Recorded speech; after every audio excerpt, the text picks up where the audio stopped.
Good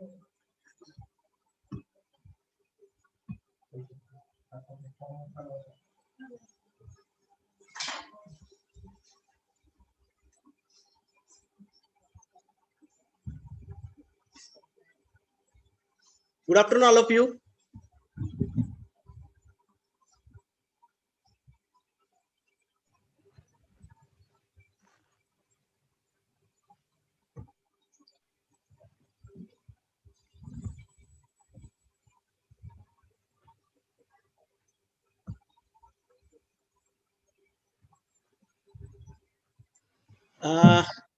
Hello, everybody. I think we will start our session. Hi, Natalia, ma'am. I can see you. All speakers are joined now, and our respected commissioner also, Commissioner Sports and Youth Services, Maharashtra State, Mr. Bokoria sir also has joined now. Sir, तुम्ही आहात sir? Sir, are you there? Please unmute, sir.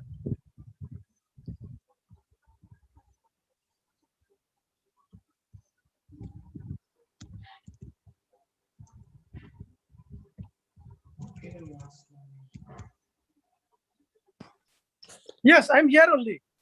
Sir, shall we start, sir? Yes, please go ahead. Okay, sir. Okay, thank you, sir. Good afternoon, everyone.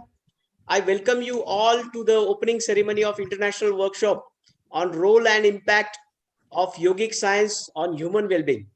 This one-of-a-kind workshop has been made possible due to combined efforts of Government of Maharashtra's Directorate of Sports and Youth Services, Maharashtra State, Pune, Deputy Director, Sports and Youth Services, Nashik Division, District Sports Office, Nashik, Board of Sports and Physical Education, Savitribai Phule, Pune University, Maratha Vidya Prasarak Samaj, KSKW College, Nasik, Yogic Science Association, Nashik. I would take this opportunity to welcome today's our chief guest, Honorable Commissioner, Sports and Youth Services, Maharashtra State, Pune, Mr. Om Prakash Bakoria, sir. He is engineer in electronics and telecommunication, IAS from 2006 batch, worked as a collector, Nandurbar, worked as commissioner, Aurangabad Corporation, additional commissioner at Pune Corporation, director for MSCB department. So he already worked at different various administrative posts. Now he is our Commissioner, Sports and Youth Services, Maharashtra State. He supported and assured us in organizing this international workshop, regularly motivating and inspiring us for promotion and development of sports in Maharashtra. Very positive for us, and because of that only we can perform different tasks in valid time events.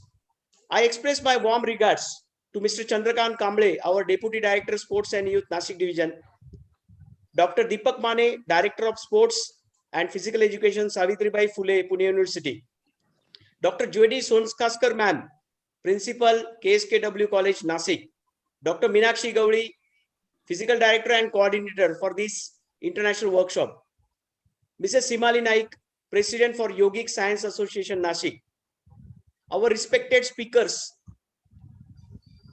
who are going to guide us today, Dr. Manmat Garote from India, Dr. Natalia Salvi from Argentina, Dr. Jadranko Miklick from Croatia, my friend Mr. Wang Ching Cheng, who we called as Chris from Taiwan, as well as our participants who enthusiastically joined today's webinar and gave such an overwhelming response to this event. Before we get started, I would like to acknowledge everyone behind the curtain who generously assisted us in successful organization of this event. Since last year, globally, humankind have been fighting with COVID-19 pandemic, and the losses are immeasurable. We all lost our beloved ones, and most of the people are suffering from some form of mental and physical stresses. Yogasanas are not just a part of warm-up exercises. Yoga can be considered as a branch of applied science with the potential of overcoming post-COVID stresses. Pandemics like these may come and go in future, but as it is said that the show must go on, and it's high time for us to prepare for every situation using this ancient Indian art of well-being and keeping that in mind. The prime focus of organizing this workshop was to spread the knowledge of how we can overcome these daily stresses using yogic science, which could help people all around the world to make their lives more cherishing and optimistic. Through yogic science, we can understand our body as well as our soul. We can heal our every pain, maybe physical, mental, social, or emotional, with the help of yogic science only. So I hope you will get to learn many new things and a new aspect of living from our esteemed speakers today. Here I conclude my introductory speech, and now I would request Dr. J.D. Sonkaskar ma'am, who is principal for KSKW College and one of our organizers, to give away a small welcome speech. Sonkaskar ma'am, please unmute your mic and please just say few words for welcoming.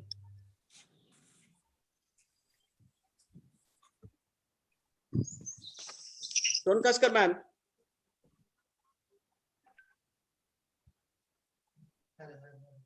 Sonkaskar ma'am. Hello and good afternoon. Yes, yes, sir. I am audible.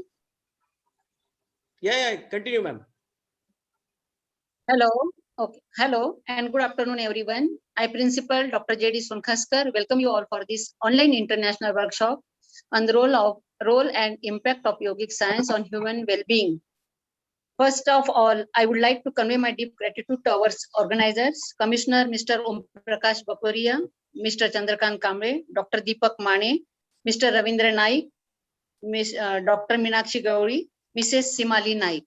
Yoga has been an age-old form of exercise practice since our ancient time for a person's well-being. Yoga is a proven science which focuses on bringing harmony between mind, body, and soul. When we talk about well-being, it just does not include physical but also mental well-being. Today's life is a such where people are constantly struggling with physical and mental to reduce their stress levels. Various styles of yoga combine physical postures, breathing techniques, meditation, and relaxation. Asanas focus on movement of entire body. Pranayam focus on breathing exercise, thereby providing more oxygen to body. And meditation focus on practice of controlled breathing, which improves concentrations. This in turn helps reduce anxiety. The physical exercise may increase person's physical flexibility.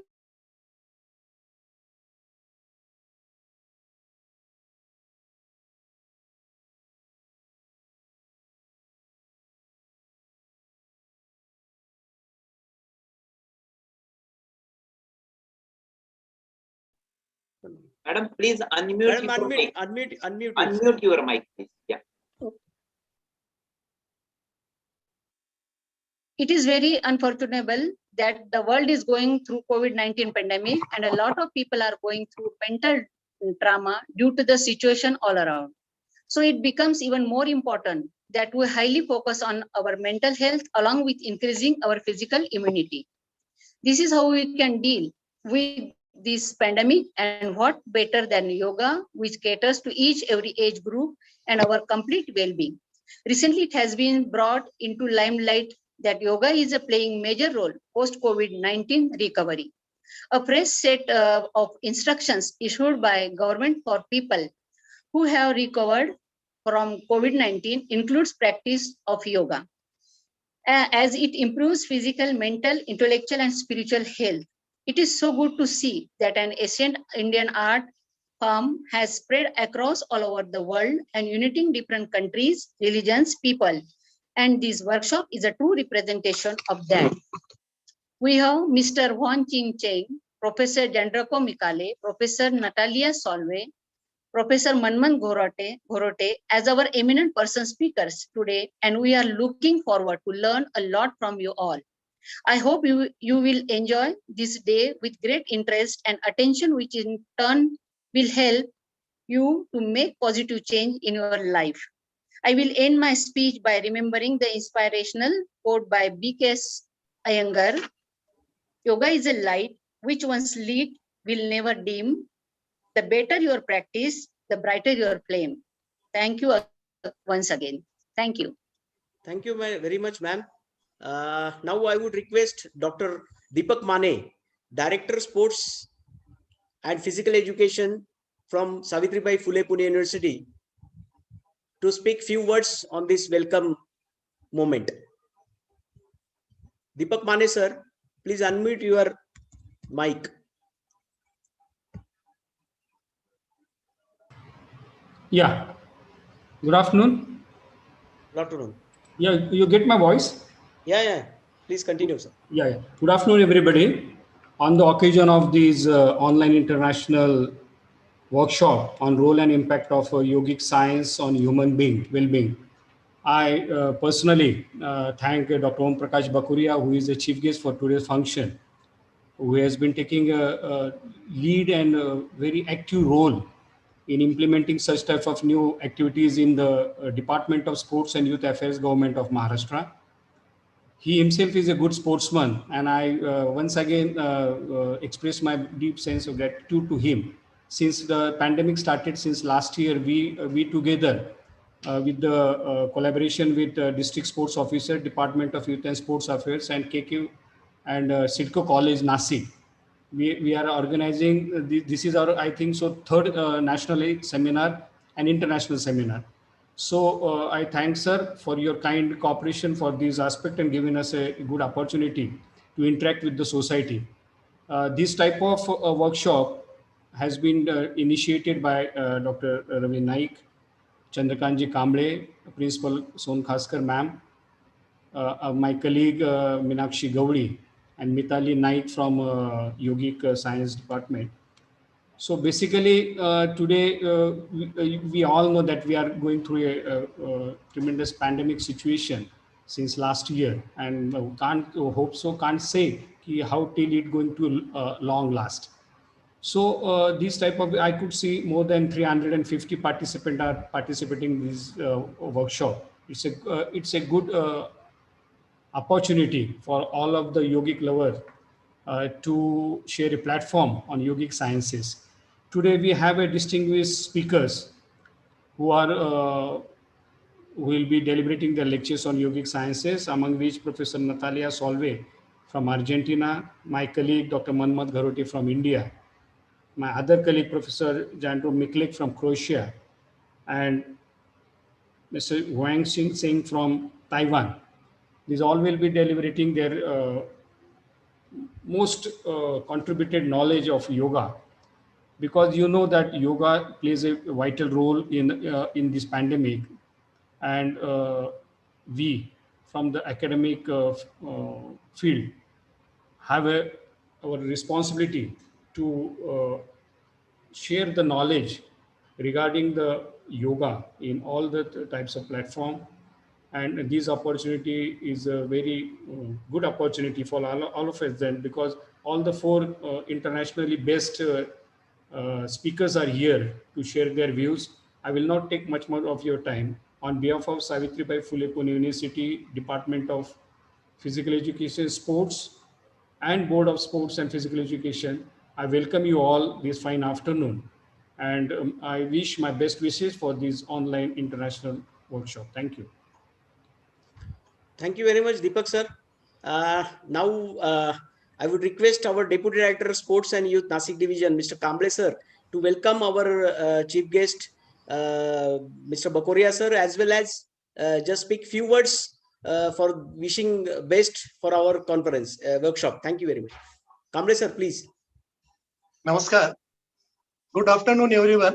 Welcome to the international workshop, Role and Impact of Yogic Science of Human Well-being, organized by Director Sports and Youth Service Maharashtra, Savitribai Phule University Pune, Maratha Vidya Prasarak Samaj Nashik, and Yogic Science Association of Nashik.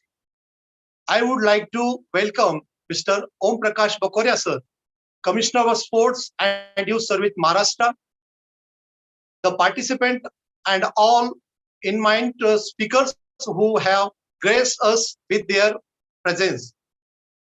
As well, all know, we are gathered here to enlighten ourselves with yogic science. Yoga has been massively popular around the world in the past few years. I would like to bring it to your notice that yoga and pranayam has played huge role of in current situation of COVID. Yoga not only the help us physically, but also mentally. Yoga brings fitness in our body, calmness in mind, kindness in heart, and awareness in our life. So let us try to inculcate this thing in our daily lifestyle. We are looking forward to have a successful event. I wish all the best for this event. Thank you. Jai Hind. Thank you very much, sir. It was nice to hear you and come back from COVID disease. So you are a great fighter for that. We say that COVID warrior. Now it's time for our declaration of this international workshop. I would request our Honorable Commissioner, Sir Bakoria, sir, to guide. Sir, before that, I would like to tell you that more than 1,500 participants had registered for this event. Joining is regularly done over here. Now it's near about 370 participants who joined live for this, and some are there who are joined to the YouTube, because it's live on YouTube also. It's streaming on YouTube now, and maximum participants, they join to YouTube also. So I think this event is very mega event, which is organized by our sports department. And now I would again request our Bokoria sir, and like to tell him that all speakers are very knowledgeable and internationally renowned. Mr. Manmohan Garote is from, means he is a director for Lonavala Yoga Institute. Then Professor Dr. Natalia Salvi, she is from Argentina and promoting yoga in various countries over there. And next is Dr. Jadranko Miklick. He is from Croatia and very senior personality, very senior yogist, and promoting yoga in various countries. And lastly, my friend is there, Wang Ching Cheng. We call him as Chris. He's from Kaohsiung, Taiwan. He's actually a chalkball promoter. He had promoted chalkball in all over world, and very great personality, enthusiastic. So all speakers are there with us. And now I would request our Honorable Commissioner, Sir Bakoria sir, to guide us and bless us. Sir, please, sir.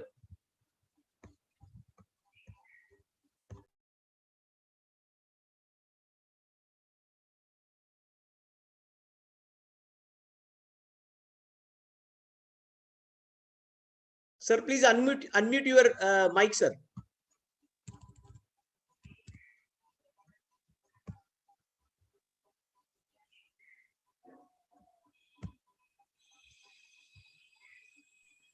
Thank you so much, Ravin.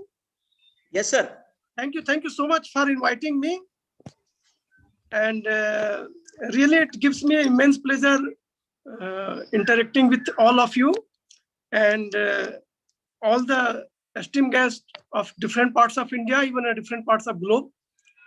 And really, it's an inspiring event. And this kind of workshop will definitely be beneficial for all of us, because as you know, we are passing through a most difficult time of our civilization ever we have faced. And as all you are aware of that, this yoga science, means particularly yoga, is originally originated in India.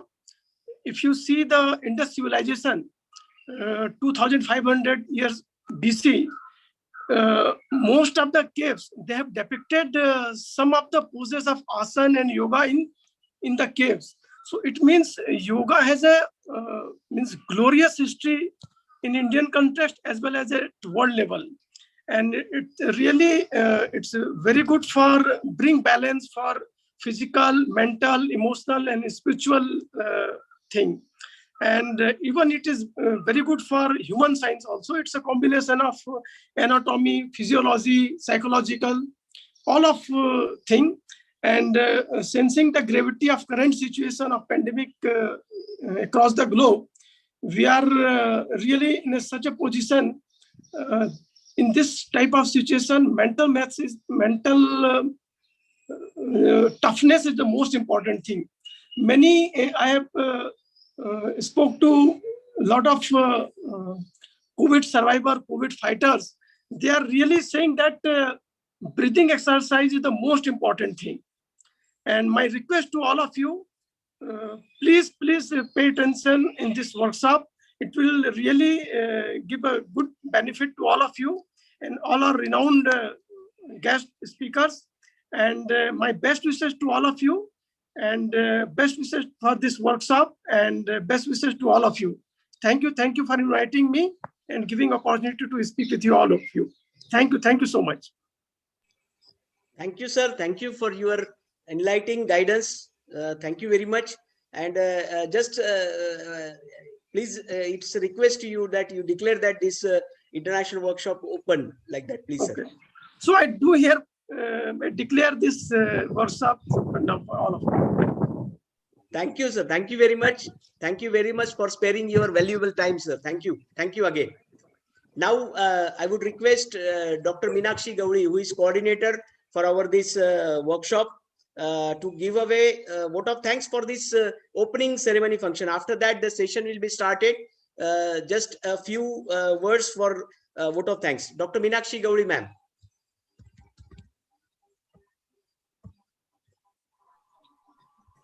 Thank you, sir. Good afternoon, everybody. It's my privilege to offer vote of thanks on this opening ceremony of International Conference on Role and Impact of Yogic Science on Human Wellbeing. First of all, I would like to thank our chief guest, Honorable Mr. Om Prakash Bakuria, sir, Commissioner Sports and Youth Service Maharashtra, for sharing their graceful words with us. Also, we have been fortunate to have Honorable Mr. Chandrakant Kamble, sir, Deputy Director, Sports and Youth Nasik Division. I would like to offer special thanks to sir for his thought-provoking guidance.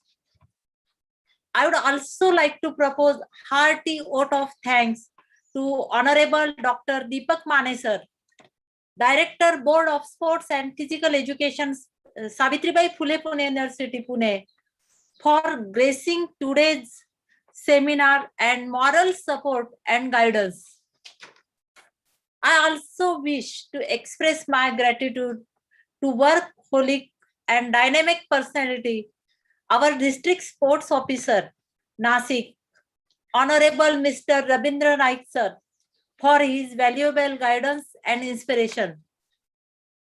I would heartily like to thank our energetic Honorable Principal Ma'am, Dr. J.D. Sonkhaskar, for providing encouragement and moral support for all types of social work and activities. Also, we have been fortunate to have wide wisdom personality, Honorable Mrs.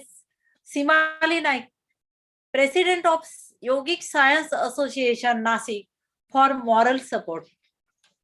I would thank our speaker who have profound knowledge of their subject, Honorable Dr. Manmat Garote, sir, Dr. Natalia Salvi, Professor Jandrako Miklick, and Dr. Hong Ching Cheng, for accepting our invitation for this conference.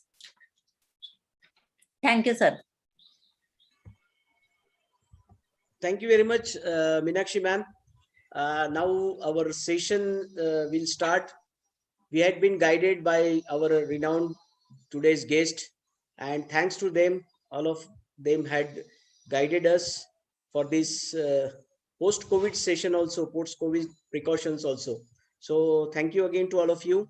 And now our session will start. The first speaker will be our renowned personality, a person who is totally yoga, Dr. Manmat Garote, sir. So first of all, I would like to welcome him, as well as our all speakers again from different parts of our globe. So now I would request Dr. Meenakshi Gauri ma'am to introduce Dr. Manmat Garote, sir, and after that Garote sir will start his session. Ma'am, please.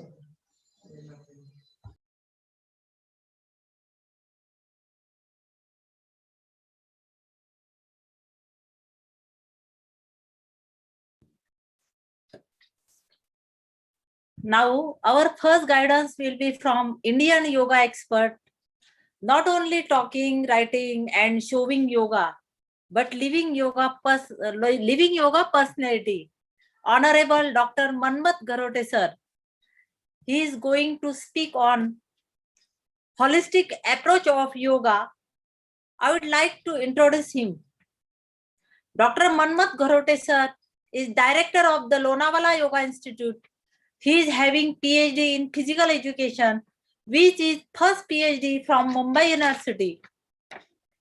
Has written and published more than 125 publications based on ancient manuscripts, and some are therapeutical references in traditional yoga texts.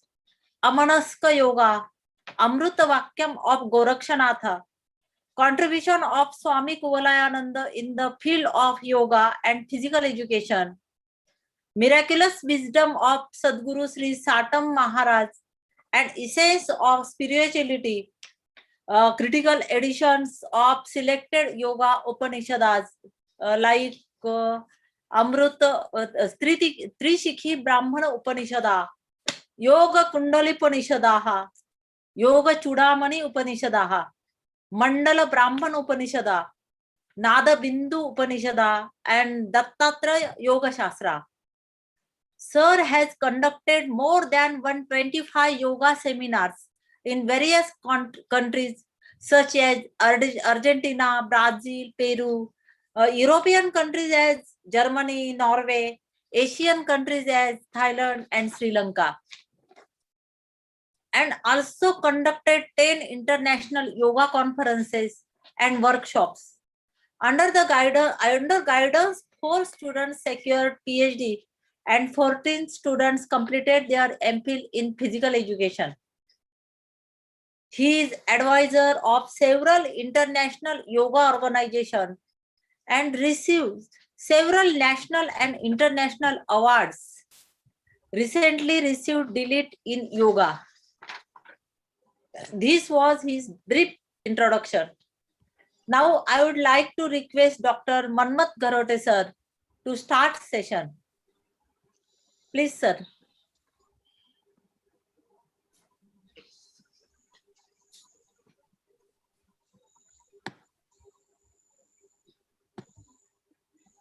Shri Gurubhyo Namaha. Very good afternoon to everyone. Good afternoon, sir. Continue, please. First of all, I would like to convey very humble thanks to respected Commissioner Sir Bakhoria ji, Director of Sports and Youth Services, Maharashtra State, District Sports Office. My dear Naik sir, it is really a great opportunity that those different organizations, they are organizing such a beautiful workshop, which is the need of the hour, I feel. So, yoga is very vast subject and everyone was speaking about the concepts of yoga. And I feel like when this topic is so vast, time is 40 minutes given to me.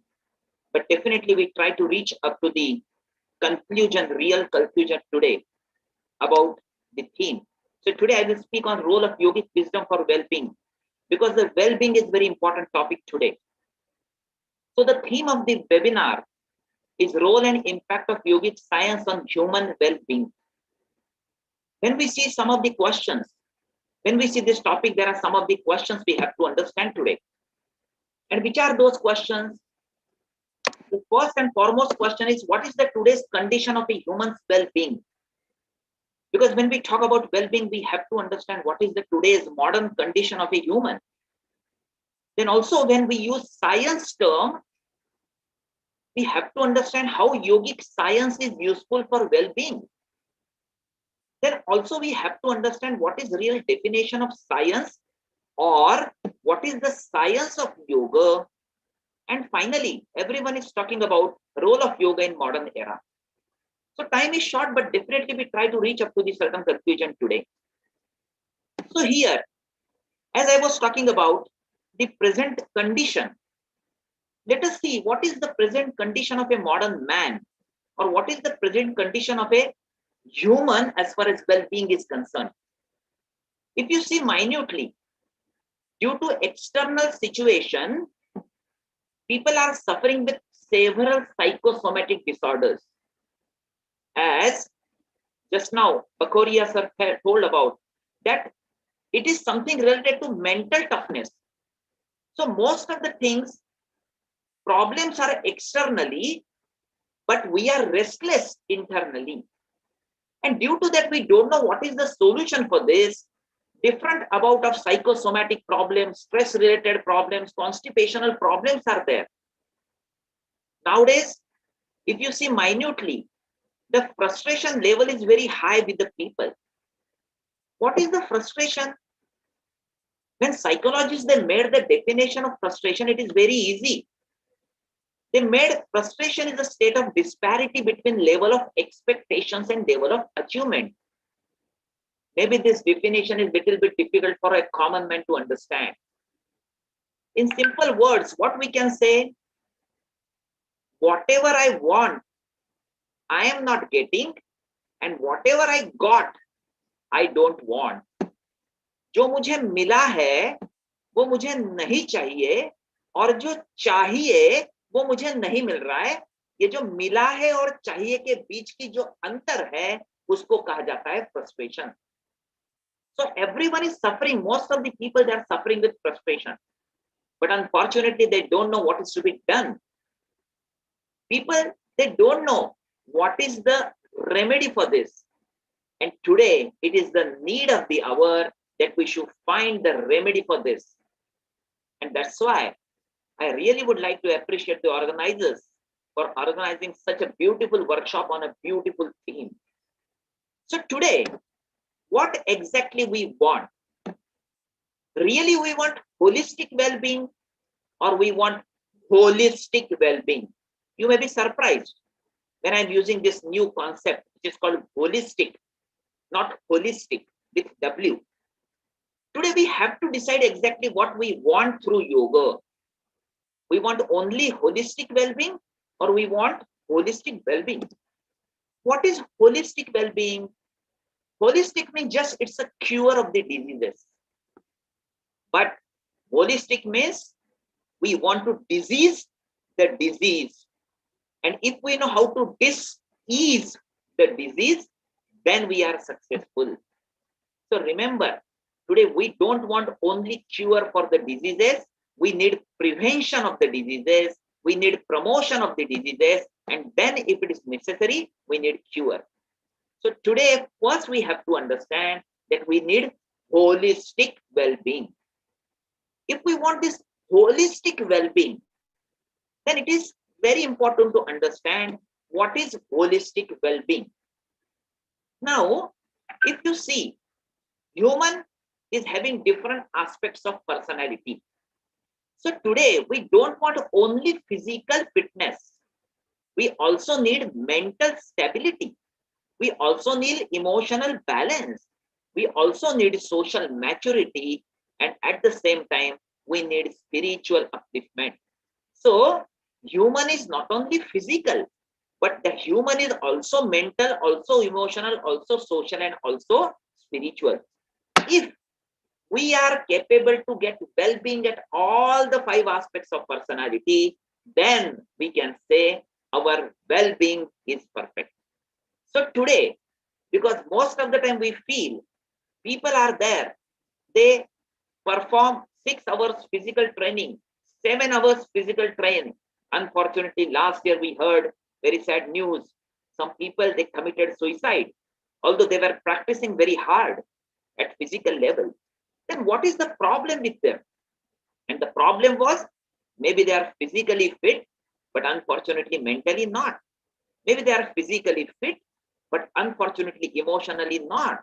So when we speak about well-being, the first concept we have to understand that it is well-being at all the 5 aspects of personality.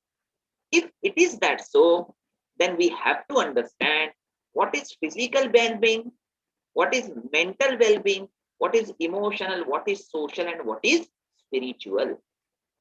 So physical well-being means only efficient functioning of all the gross organs and the systems. Just physical well-being. But what is mental well-being? Mental well-being means how to control our thoughts. Because the problem today is not the physique. The problem is all the negative thoughts that are coming in our life. And that's why we are totally collapsed. We are totally disturbed. What is emotional well-being? Emotional well-being means freedom from emotional disturbances. Remember, problem today is not in the problem, but problem is we don't know the solution for the problem. That is the problem. तकलीफ में तकलीफ है ही नहीं, तकलीफ कहाँ है, इस तकलीफ के लिए हमें उत्तर मालूम नहीं है. This is the problem. As and when we get solution for the problem, problem turns to opportunity. So remember, if our emotional level is perfect, then problem is like an opportunity. जर भावनिक पातळी योग्य असेल तर संकट ही सुद्धा संधी होईल, हे आम्हाला कळलं पाहिजे. दोन प्रकारची माणसं आहेत या जगात. एक माणूस संधीला संकट समजतो. अनेक संधी त्याच्या जीवनात येतात, पण त्यालाच तो संकट समजतो. पण काही माणसं अशी आहेत जी संकटाला संधी समजतात आणि संकटाचा वापर स्वतःच्या फायद्यासाठी करतात. So it is only possible for the people to consider problem is an opportunity if their emotional well-being is strong. So what is social? Social means how you cope up with the social frame. And what is spiritual well-being? Spiritual well-being means inner peace, happiness. So to achieve integration between all the 5 aspects of personality is the prime need today. If this is the prime need, we have to understand how to achieve this integrity or well-being of all the aspects of personality. If you understand this diagram, you will understand where your life is going. So just when we talk about any kind of holistic well-being, we have to understand 3 fundamental principles. The first principle is part and whole relationship. Second is relationship between the different parts. And third is equity of all the parts. Try to understand this. If you are capable to understand this, you will find key for your success. So here, what is the first fundamental principle? Part and whole relationship. It means that my physical part is also related to holistic well-being. My mental personality is also related to holistic well-being. My emotional personality is also related to well-being. My social and spiritual is equally related to my holistic well-being. What is second? The second is relationship between the different parts. What is the meaning of this? It means that my physical personality is related to mental, mental is related to emotional, emotional is related to social, social is related to spiritual, and all the 5 aspects of personalities, they are interrelated. This is second. And what is the third? The third is equality of all the parts. The problem of the world is here because they feel physical is gross personality and all 4 other personalities are subtle personalities. That's why they are not capable to understand, unfortunately, that other aspects of personalities are also very, very important. They give more weightage only and only for gross body, and they are giving less importance for subtle personalities, which are manasik, bhavanik, samajik, and adhyatmik, which are mental, emotional, social, and spiritual. So now, today we have to understand that if we want this whole integrated personality, is there any subject by which we can develop physical personality, mental personality, emotional personality, social personality, and spiritual personality? is there any subject? You perform only those practices, but those who are not physically fit, they will be physically fit. Those who are not mentally, they will be mentally. Those who are not emotionally, socially, or spiritually, they will be perfect at all those levels of personality. If we are not capable to achieve integration between all the 5 aspects of personality, then we can say we are not having holistic well-being. Now the question is that if within 5 minutes you understood this, why we are not capable to achieve this then in our life? Within 5 minutes we understood integration of personality. Where is the problem? And problem is there is one enemy residing inside our body. हमारे अंदर ही हमारा एक दुश्मन है जिसको हम दोस्त समझ रहे हैं. Inside us there is one enemy and that is called our mind. If mental state is disturbed, it affects our physical personality, our mental, emotional, social, and spirituality. So remember, the key of success is our mental state. What is life? Life is mind game. Today you have to decide, you are slave of your mind or you are master of your mind. If you are slave of your mind, you are sufferer. If you are master of your mind, you are master of this universe. Today you have to decide who you are. So to achieve this physical integration, mental integration, emotional integration, social integration, spiritual integration, in other words, achieving holistic well-being is possible only and only through yoga, because at the same time, yoga is dealing with physical, mental, emotional, social, and spiritual. Now, if this is the case, so what is the science of yoga? Now, it is very interesting question. Why I am appreciating the organizers? Because they have selected this topic as a yoga science. If we talk about science, today we have to understand what is the science of yoga. If we mistaken yoga and if we mistaken the science of yoga, whole life we can perform yoga, but it is useless. अगर योग विषय का शास्त्र समझ में नहीं आया तो जीवन भर हम योग करते रहेंगे लेकिन कोई फायदा नहीं होगा. So here we have to understand today, what is science? Science means a proper structure. What is science? At any time, this is perfect. You cannot change the science. This is called science. For example, यहाँ पर organisers में एक दो organisers ऐसे हैं. For example, Maratha Vidya Prasarak समाज Nashik. What is the science of this organization? The science of this organization is Bahujan Hitaya, Bahujan Sukhaya. This is the science of this organization. Anytime they will walk on the path of this Bahujan Hitaya, Bahujan Sukhaya. Whatever actions they are doing, it is only and only for the betterment of the Bahujana, whole society.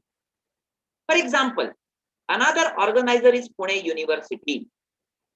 What is the science of Pune University? It is Yah Kriyavan Sa Panditaha.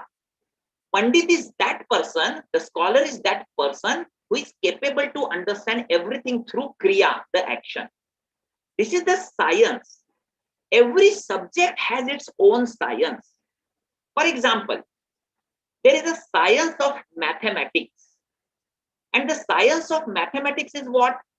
2 plus 2 is always 4. You go anywhere in Argentina or Croatia, in Japan or in Taiwan or in India. The science is same. You cannot change the science of any subject. Try to understand this. If you understand this, you will understand what is yoga. Otherwise, whole life we will perform yoga and it is no use of that. For example, what is the science of language? Science of language is A for apple, B for ball. For example, I say A for ball, B for cat, C for dog, D for elephant. You will oppose because it is the science you cannot change.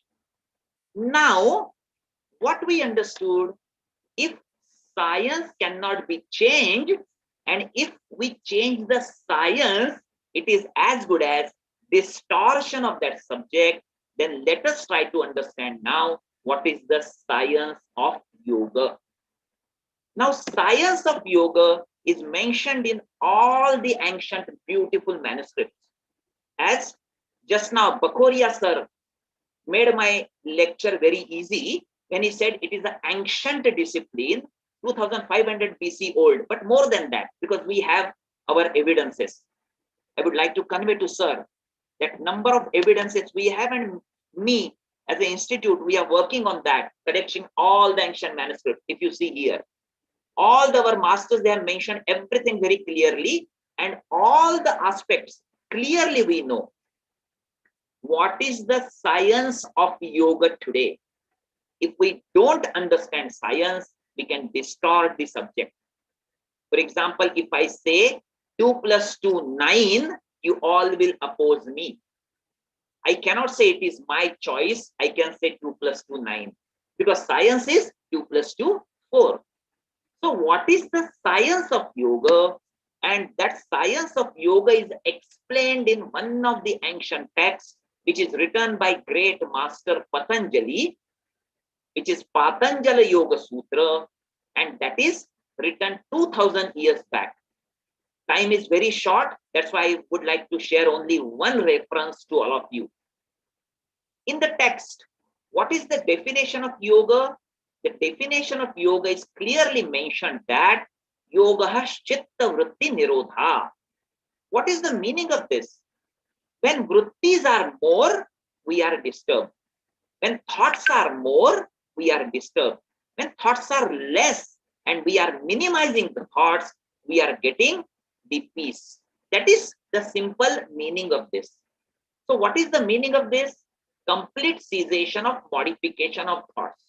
Patanjali is not talking about anything. I was very happy when Dr. Nayak sir said that yoga practices are not acrobatic, it is a science, a great statement. For example, respected Kamble sir told, it is a mental part. I was very happy. When respected Bakoria sir said, it is a mental toughness, it was the reality.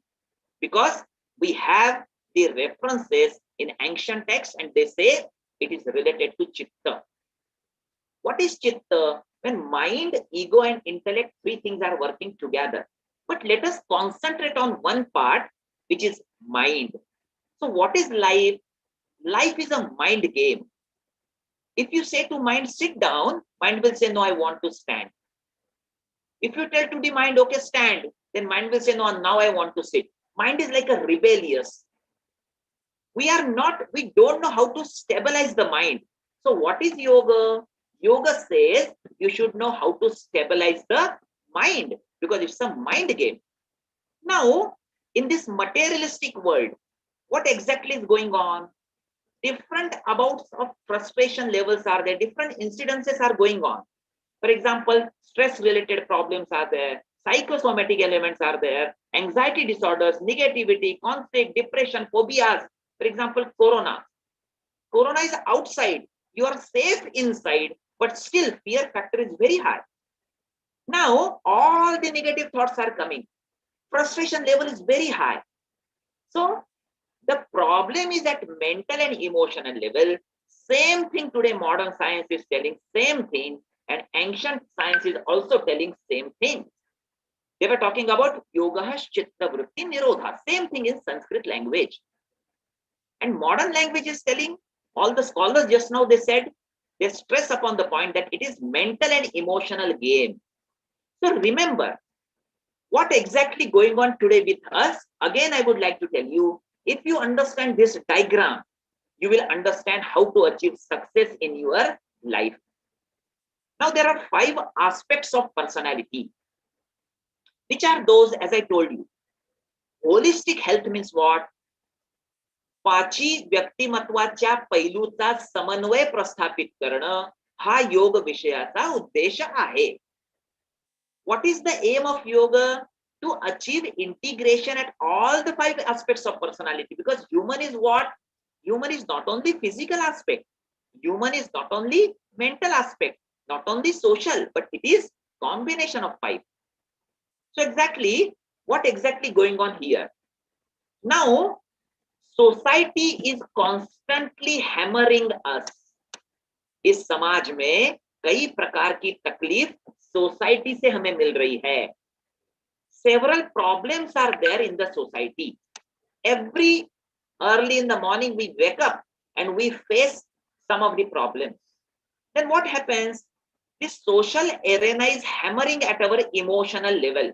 For example, every day you open the television and you see corona, corona, corona, corona. Hammering is going on. One or another problem, they are hammering at our emotional level. Then what happens? Up to certain level, we try to cope up at emotional level. But then what happens? This emotional level has some limitations. And after some times, what happens exactly?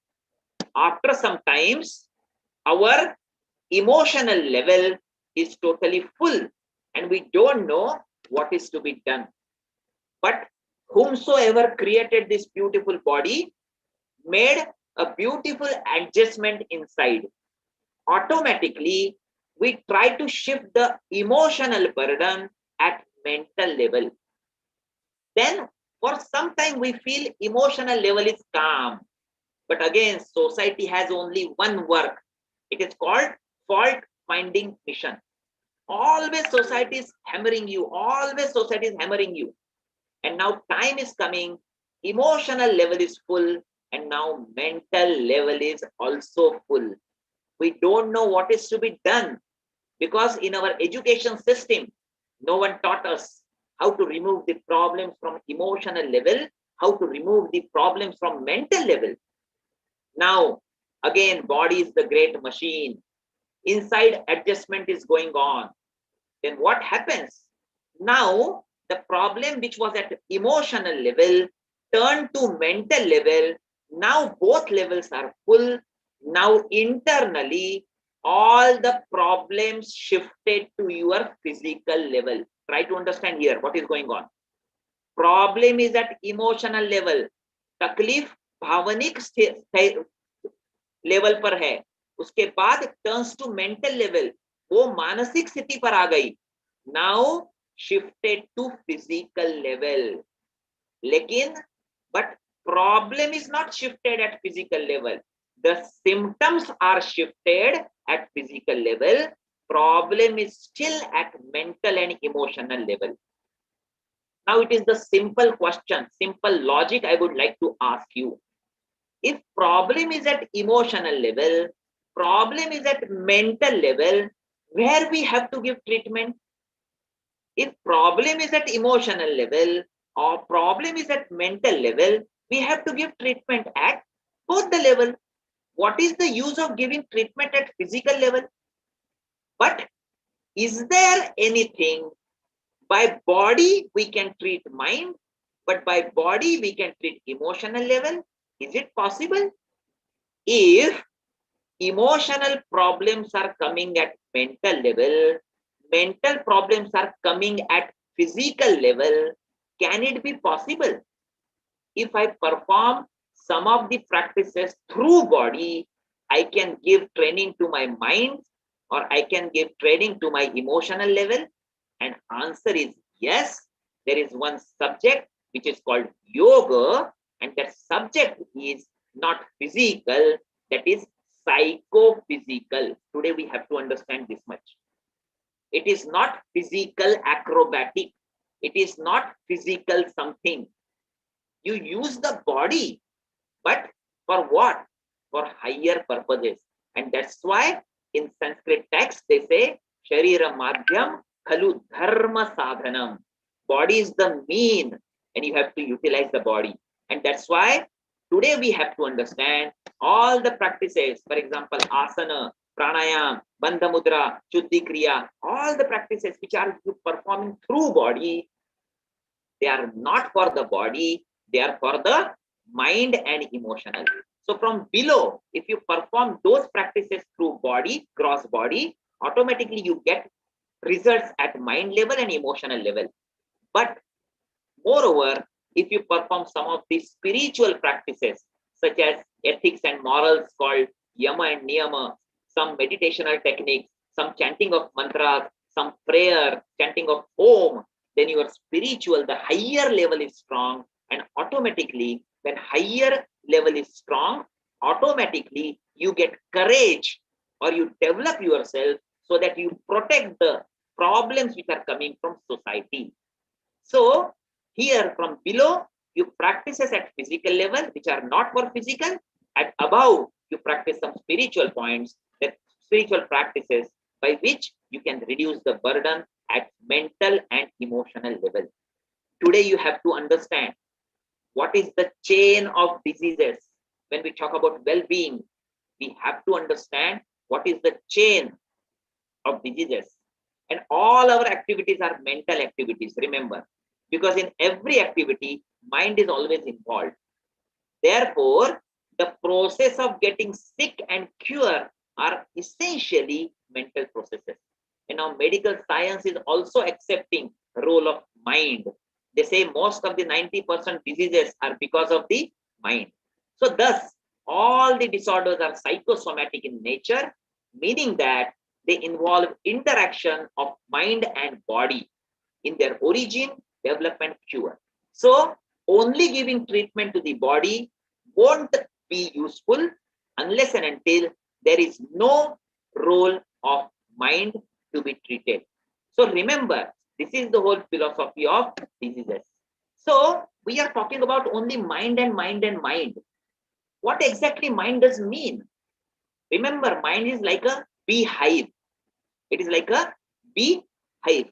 And like a bees, they are collecting the honey and they stored in different compartments. Similarly, the mind is also collecting the impressions from different, they collect the impression from different sense organs and they dump in the mind. And then what happens? Then exactly process starts. Try to understand where is the problem. Mind is like a beehive. All the sense organs, we know 5 jnanendriyas, they run outside and they collect the useless material from external world and they dump in the compartment. And then process starts. What process starts? Try to understand here. Information picked up by the senses, then pass on to the mind, and then give rise to the thoughts, which results in emotions, and then feelings, and all the vikars and vasanas and desires. I'm not telling this. All the ancient texts are talking about same thing. For example, say Bhagavad Gita. If you read Bhagavad Gita, Bhagavan Krishna is telling about in chapter number 262-63 verse. What Bhagavad Gita is telling?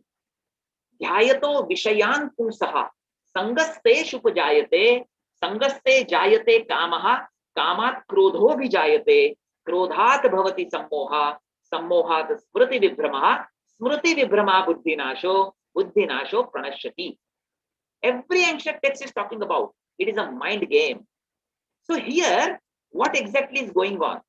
If you collect all the negative emotions, then maybe external situation is beautiful, but still you may face problems. You may always sad, guilty, bored, frustrated, jealous. Maybe you are in Switzerland. It's a beautiful atmosphere outside. Still you are under tremendous amount of emotional grip. But if you are positive, then maybe external situation is worst. Maybe disaster is going on external world, but still you are joyful, you are having happiness, delightful, hopeful, all such qualities you may develop. So remember, the beautiful thing, Bandhuratma namastasya yatmane vatmana jita anatmanatru shatute varte tatmeva shatruvat. What Bhagavad Gita says? Bhagavad Gita says, for the one who has conquered the mind is the best of friend, but for one who has failed to do so, his very mind will be his greatest enemy. What is life? Life is just mind game. So remember, thinking is very important, and if you want to develop your positive character, why yoga is the best way? It is not physical acrobatic. It is not just jumping and dancing.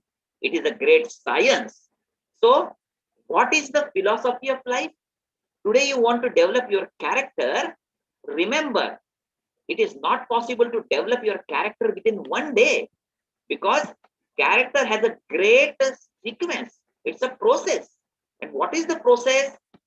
As you think, so you act. Action leads to habit, and habit forms the character. Today you have to understand this. If you want to develop your character, your thinking must be good. If your thinking is good, then your action is nice. If your action is good, your habit is proper. And once your habit is proper, then your character is good. So that's why the first point, which is thinking, is very important. Now, if we want holistic well-being, and it starts with thinking, then action, then habit, and then character, a big question is that how to do this? And all the ancient texts, thanks to Meenakshi madam, when she was introducing me, she said, I'm working for this ancient literature. Really, it is the need of the hour. Otherwise, what will happen after 100 years? It is very difficult for us to understand exactly what is the yoga. We start developing yoga as just physical acrobatics. We will forget it is mental, it is emotional, it is social, it is spiritual.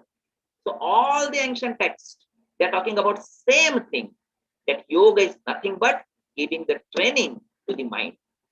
And as I'm quoting just one text, and that is Patanjali Yoga Sutra.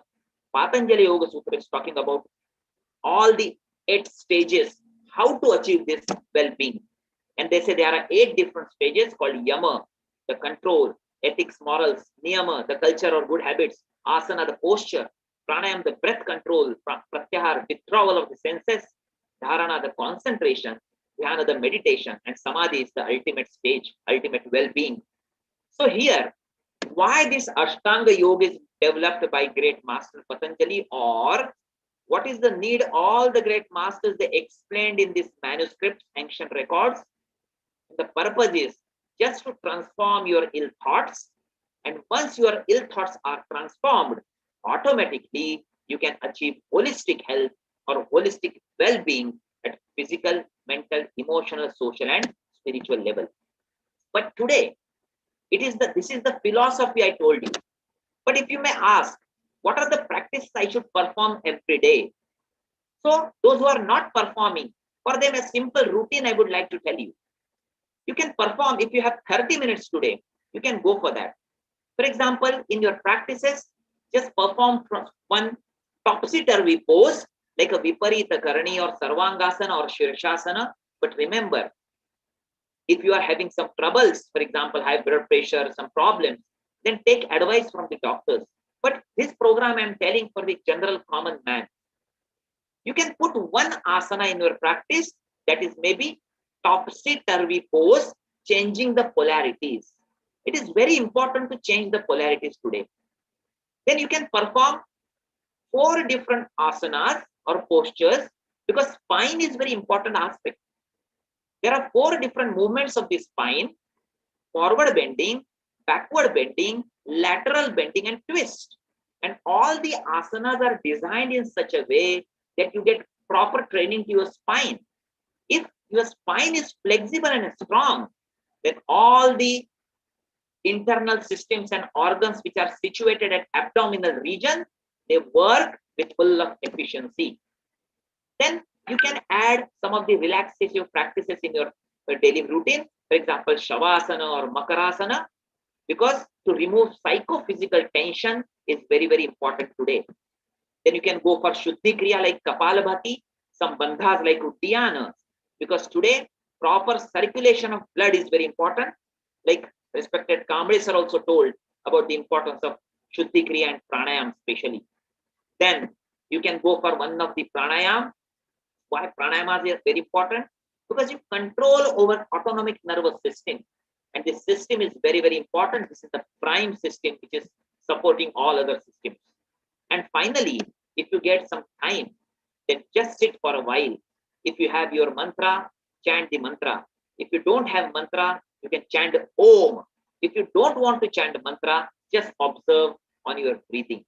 Believe me, if you perform this just 30 minutes program with observing fundamental principle, then there would not be any disease which would knock at your door. The problem is, if we are not practicing properly, the diseases are knocking at our door. And that's why, remember, fundamental science to be noted. Again, I'm telling why I'm appreciating the organizers, because this is the very important, crucial topic, fundamental science. Time is short, but I would like to highlight a little bit what is the fundamental science. Because every practice is based on fundamental science. As I told you, 2 plus 2, 4. It is a science. It is not 2 plus 2, 9. It is not A for ball, B for cat, C for dog. This is the science of the language. So fundamental science to be noted. Let us see only about one practice which is called asana. What is the fundamental science of asana? And again, I would like to quote 2 sutras from great master Patanjali. He has written, asana means sthira sukham asanam. Sthira means stability, sukham means comfort. So 2 sciences are there, 2 fundamental aspects of the science are there when you practice asana, which is sthira. Stability is the prime science of the asana. Second prime understanding is sukha. So comfort and stability, 2 things are important. What is second science? Prayatna shaikilya, effortlessness. I am not telling. As a speaker, I am not telling. I am quoting each and everything based on all the ancient manuscripts which I am talking about, because they are showing the proper sciences. Unfortunately, we, the modern people, are not came in contact with such ancient literature. So these 2 things are there. Now, where is the problem? I would like to tell you. Now, when someone is asking you what you are doing, blindly or simply we say we are doing yoga exercise or asana exercise. And then what blunder happens? Because most of the people, they don't know that exercise has 2 aspects. Sports field or physical education field, they know this. But for other people, if you say they don't know, there are 2 types of exercises. One is called static exercise, another is called dynamic exercise. What is static exercise? Remember, I'm telling the science of yoga to you today. If you understood this, you will be benefited. If you are not capable to understand this, then sorry to say, whole life you can perform, no use of that. Now, what is that? There are 2 types of exercises. One is static, another is dynamic. What is static exercise? When there is no repetition in the action and you maintain the final position, that is called static. What is dynamic exercise? Repetitions are there, but you are not maintaining the final position, that is called dynamics. जब कोई भी कार्य करते वक्त उसमें पुनरावृत्ति नहीं होती और अंतिम स्थिति में रुकते हो, उसको कहते हैं स्टैटिक, अचल। जिसमें पुनरावृत्ति होती है और अंतिम स्थिति में रुकते नहीं, उसको कहा जाता है चल व्यायाम या dynamic. Now, try to understand where is the problem. People, they don't know the science of yoga asana, for example. They say, I'm doing asana exercise. Now, asana is static. It is not dynamic. So in asana, very little or no movement. But in exercise, repetitive movements are there. In asana, you consume minimum energy. But in exercise, you consume more energy. Try to understand the difference. In asana, you try to develop tone of the muscle. And once you are doing static stretching, automatically muscles are relaxed and the pressure which is at your mind level is also relaxed. But exercise you perform for the strength. For example, in asana, do not increase the muscle mass, size of the muscle. आप ये नहीं कह सकते हो 6 महीने से मैं भुजंगासन कर रहा हूं और मेरा बाइसेप्स और ट्राइसेप्स बढ़ा नहीं है. It is not the purpose of bhujangasana. But if you want to develop the biceps, directly go to the gym, perform the dumbbells, and automatically you can develop your biceps. But don't tell it is dumbbells yoga. The problem is here. I am not telling yoga is good or exercise is bad. Exercise is good and yoga is bad. I am not telling this. What I am telling, what is your intention? अगर आपको strength develop करनी है, muscle mass develop करना है, directly go for dynamic exercise. But अगर आपको मन को जीतना है, मन को स्टेबल करना है, तो go for asana. So the philosophy of asana is different, philosophy of exercise is different, the psychology of asana is different, psychology of exercise is different, even physiology of asana is different, and physiology of exercise is also different, because asana reduce the disturbance of the mind, and physical and exercises, they are useful for achieving physical fitness.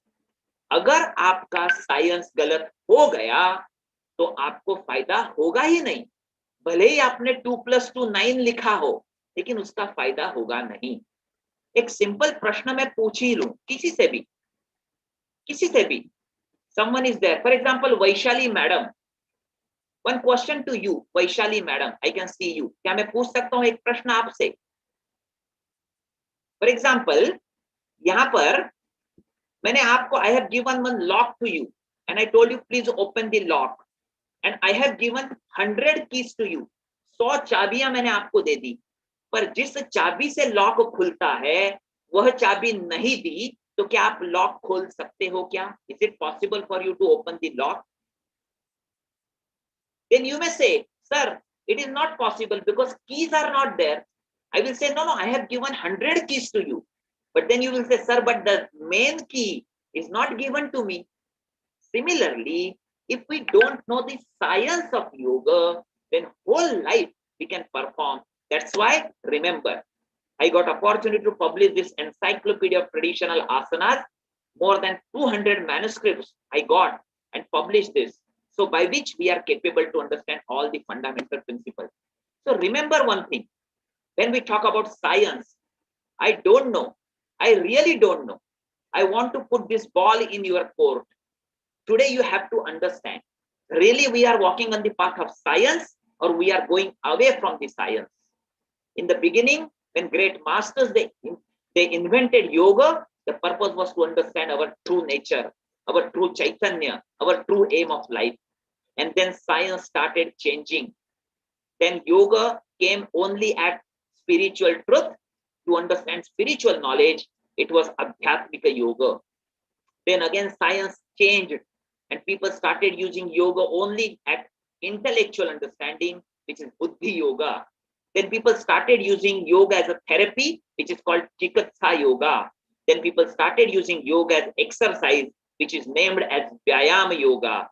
Then sports yoga, Krida yoga, and then science is changed. Now competition Spardha yoga. I don't know whether it is on the path of science or it is away from the science. It is need of the hour that if anything is not helping us to develop our well-being, then it is the time to introspect, because aim is very high and the aim is to achieve well-being at all the 5 aspects of personality. So this is the vast spectrum of role and impact of yogic science on human well-being. Time was short. I feel it was possible for me to throw some light about the real science of yoga. I very humbly would like to request everyone that when you practice yoga, please follow scientific or fundamental principles of yoga, and definitely they will be useful for all of us. With these words, I really would like to convey humble thanks to all the organizers for giving me this opportunity to share some of the thoughts as far as yoga science is concerned and as far as human well-being is concerned. Thank you very much to all of you. Om Shantihi, Shantihi, Shantihi. Thank you, sir. Thank you, Garote sir. It was really nice to hear you. It was a enlightening features of what is yoga or what is yoga science. So it's really time to introspect ourselves. What you said lastly, that we people only had distributed this yogic science or yoga science in many parts. What you briefed just before finishing or concluding. So it is really it's introspection by everybody. We should think on it that it's a science, not a simple asana or simple pranayam or simple medical prescribed asanas or pranayams and everything. It's a science and we should follow the science only. So it's really beneficial to all of us. Secondly, actually, what you said that because of yogic science, it's really turning our life. Means it's good for physical, mental, social, spiritual, and emotional well-beings. So it's really beneficial for all of us. We should see in that view only. I think happiness chemicals can be got from this yogic science only. Like to say that dopamine, oxytocin, endorphin, or serotonin, we can get all these happiness chemicals from yoga only. So really, it was nice to hear you. Thank you very much. Thanks again. And now our renowned and internationally famous next speaker, Professor Natalia Salvi, ma'am. Ma'am, I would introduce myself. You might not be knowing, but I had communicated with you on email through Manmat sir. I myself is Ravindra Naik, District Sports Officer and working in Nasik District for Sports Department, Government of Maharashtra. It's nice to see you here and you spared time for your guidance. Thank you. Thank you very much. You joined for this session. And now I would request our coordinator, Dr. Meenakshi Gauli ma'am, to introduce Professor Natalia Salvi ma'am. And after that, she can take over the session and she will guide all of us. Dr. Meenakshi ma'am, please.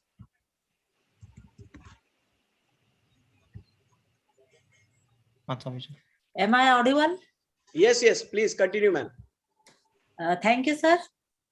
Hello, everybody. The first session was very informative. Sir explained science of yoga. Very nice. I hope you and all had enjoyed it. Now I'm introducing our next energetic speaker, respected Dr. Natalia Salvi.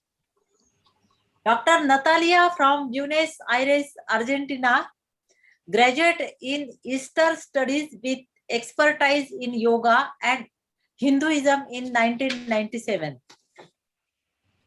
PhD in 2000 from University of Salvador, teaching traditional and therapeutical yoga for more than 30 years in private yoga studio, St. George Village. 1996 to 2000, she was part of the yoga teacher team that made the startup of the Lonavala Yoga Institute in Argentina. Graduate as a yoga therapist in 2000 by the Lonavala Yoga Institute. Graduate as scientific astrological counselor, CABA. Diploma of Honor 2010. graduate as a psychological counselor, graduate as a psychotrauma therapist by Centro de Therapist de Avellaneda, a director of the Advanced Therapy Center, Buenos Aires, Argentina since 2012. Subsidiaries in Chile, Mexico, Paraguay, USA, Miami. Since 2011, full professor at University of Salvador, teaching theory and practice of the yoga techniques. In 2018, started traditional yoga school Atma Bodha, giving teacher training and yoga teachers upgrade courses in Buenos Aires, Terra del Fuego, Argentina, with subsidiaries in Colombia. Some years she started her association with Dr.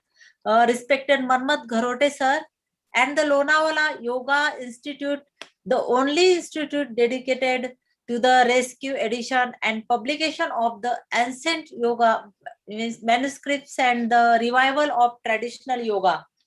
Atma Bodha is subsidiary of the Lonavala Yoga Institute in Argentina. Dr. Natalia attended and participated as a lecturer at the 3rd, 4th and 5th International Yoga Workshop at Lonavala. Participating as a lecturer in international webinar on immunity building in ancient Indian literature organized by BPCA's College of Physical Education affiliated by University of Mumbai, 21st June 2020. International webinar on yoga as a means of healthier lifestyle during coronavirus pandemic, University of Kalyani, West Bengal. This was the small introduction of Professor Dr. Natalia Salvi. Now, I request Dr. Natalia ma'am to start her valuable guidance and presentation. Her topic is the essential aspects of yogic practices, understanding how yoga works. Please, ma'am. Thank you very much. Thank you for your kind welcome. Thank you to all the participants and organizers. And I will start my presentation as time is short and always knowledge is very vast. So I will try to focus on the most important aspects of my presentation today.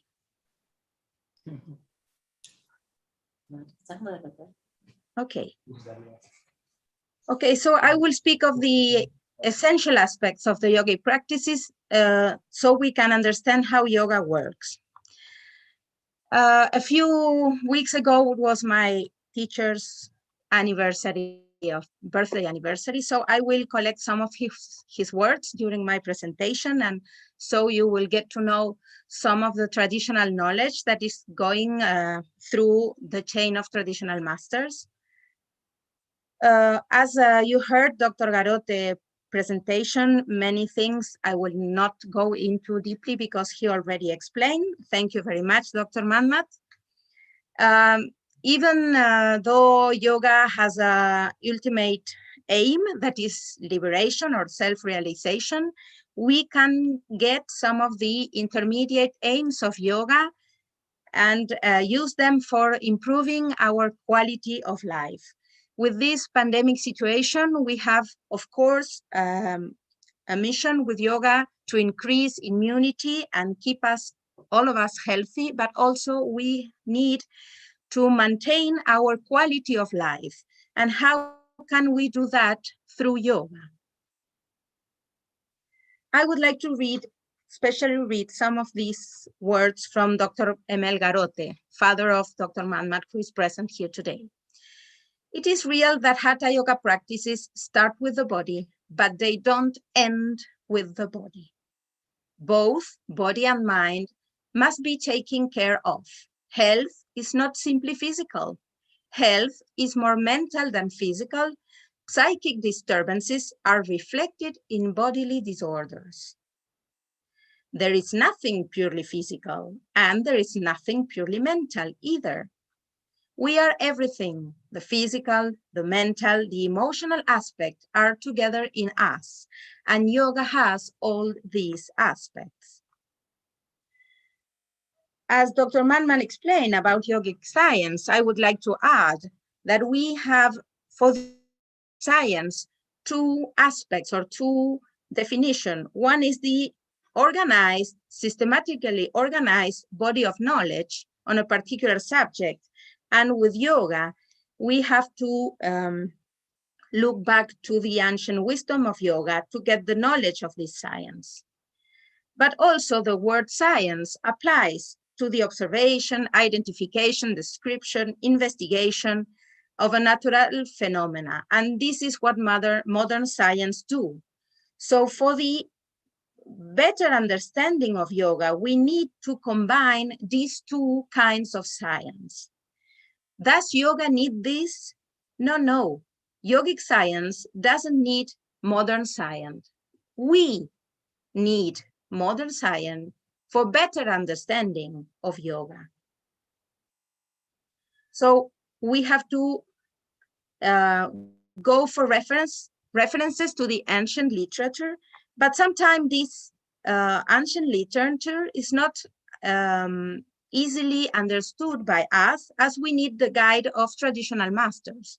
And the problem today is, despite the great popularity of yoga, there are misunderstandings by the overimposition of new ideas on very old traditions, and that distorts the yoga that come to us from ages ago. Modern yoga teachers, they are many times completely shut off, completely separated from the tradition, and the chain of transmission is being lost. Scientific research on yoga started with Swami Kuvalayananda in early 20th century. With this research, he gave correlation between scientific terminology and yogic terminology, so we could best understand the knowledge in the ancient text and the ancient tradition. So today, we will follow this path of scientific research applied to yoga to see what we can learn to better apply yoga in our life. The fields of scientific research on yoga could be divided in three: neurophysiology research, psychology and behavior. We cannot split these two. These are different branches, but they go together as our behavior, our mental states depends and also influences the neurophysiology of our organism. Also, we can go to scientific research on quantum physics. This is new aspect, not so new, but for many of us, we heard for the first time, new aspects of science, of physical science, that tries to explain spiritual experiences. Does spiritual experiences need explanation? No, they don't need. But we need these explanations to grasp something about these hidden aspects of yoga. How does yoga work? We have to look for the rationality of the practices. Yoga is not a theory, its essence is practice. But while this essence of yoga is practice, there is what we call the rationality of the practices. This rationality is based on ancient wisdom, on science, modern science investigations, but it's very important to include experiences derived from the practices. If you don't practice, you cannot have comprehension on the rationality of the practices. And why is yoga different from all other disciplines? Because it goes to the causal root of all disturbances, and this real cause of the disturbances lies in our mind. Yoga is the cessation of fluctuations in the mind, and this theory must be put into practice. The question is how? how do we put this Chitta Vritti Nirodha theory into practice? Yoga practices can be classified into groups. One group we can call Bhavana Yoga, and it is about cultivating positive attitudes. This is the spiritual activities we can perform through shaping the way we think, shaping the way we feel about things, shaping our attitudes, shaping the way we live through our mind and hearts. This is based on self-control, power of will, and the capacity to have and to make choices on how we react to the surroundings we live in. It increased the awareness, it increased consciousness. On the other hand, we have Prana Samyama Yoga. These are the yogas that work on the psychophysical conditions, and we can also see it from the energetical point of view as Nadi Shuddhi, or purification of nadis, as in Hatha Yoga, also Mantra Yoga. It works both on the autonomic nervous systems and the pranic body through manipulation, improvement, and control of these systems.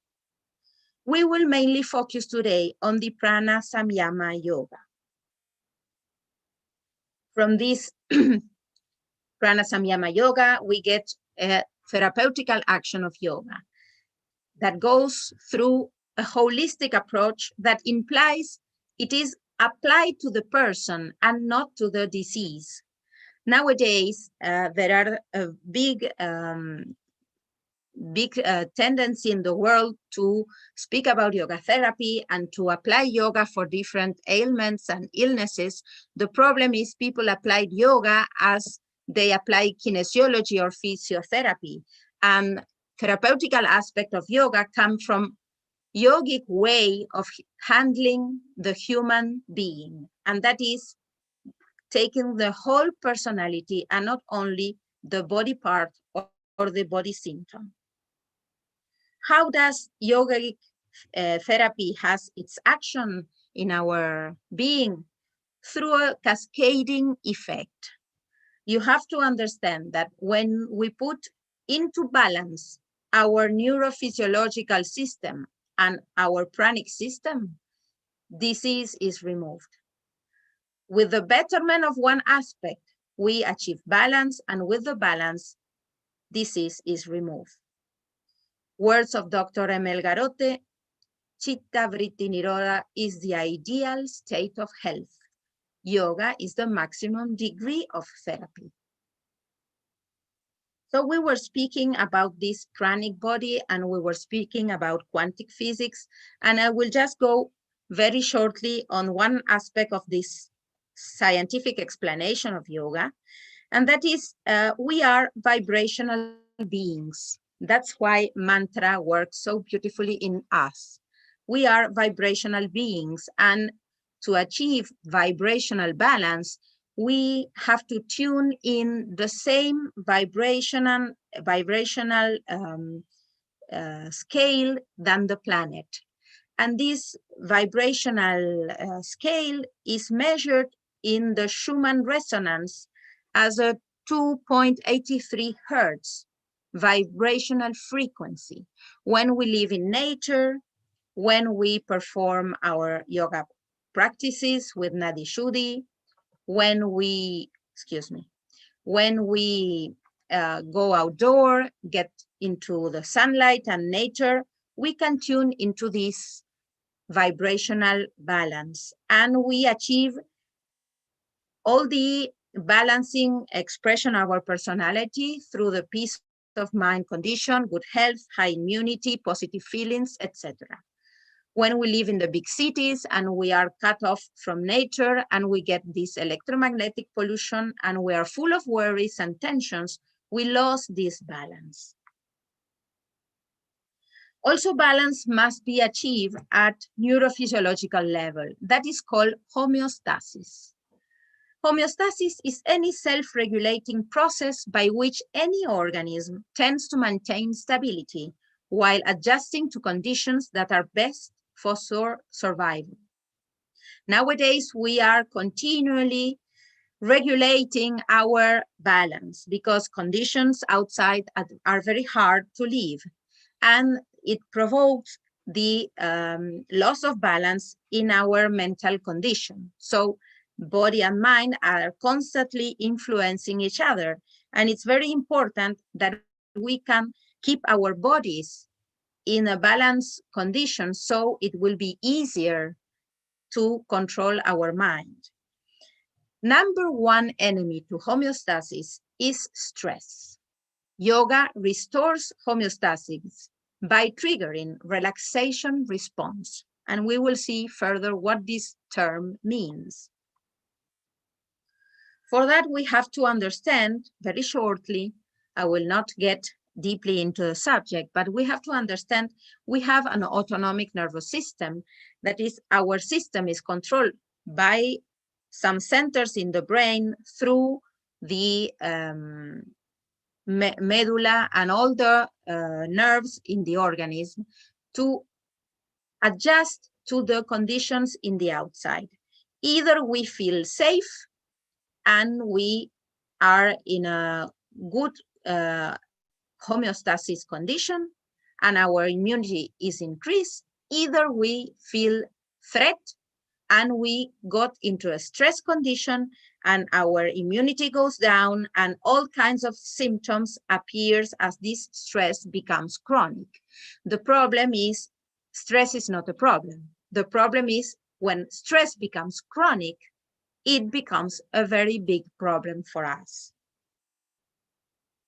These reactions to the atmospheres around us, safety or threat, these reactions goes to all the systems in the body. We don't just react with one or two organs in the body or one or two aspects of ourselves. The whole of ourselves reacts at the same time. That is why it is called sympathetic nervous system, because each organ and each function is in sympathy with each other.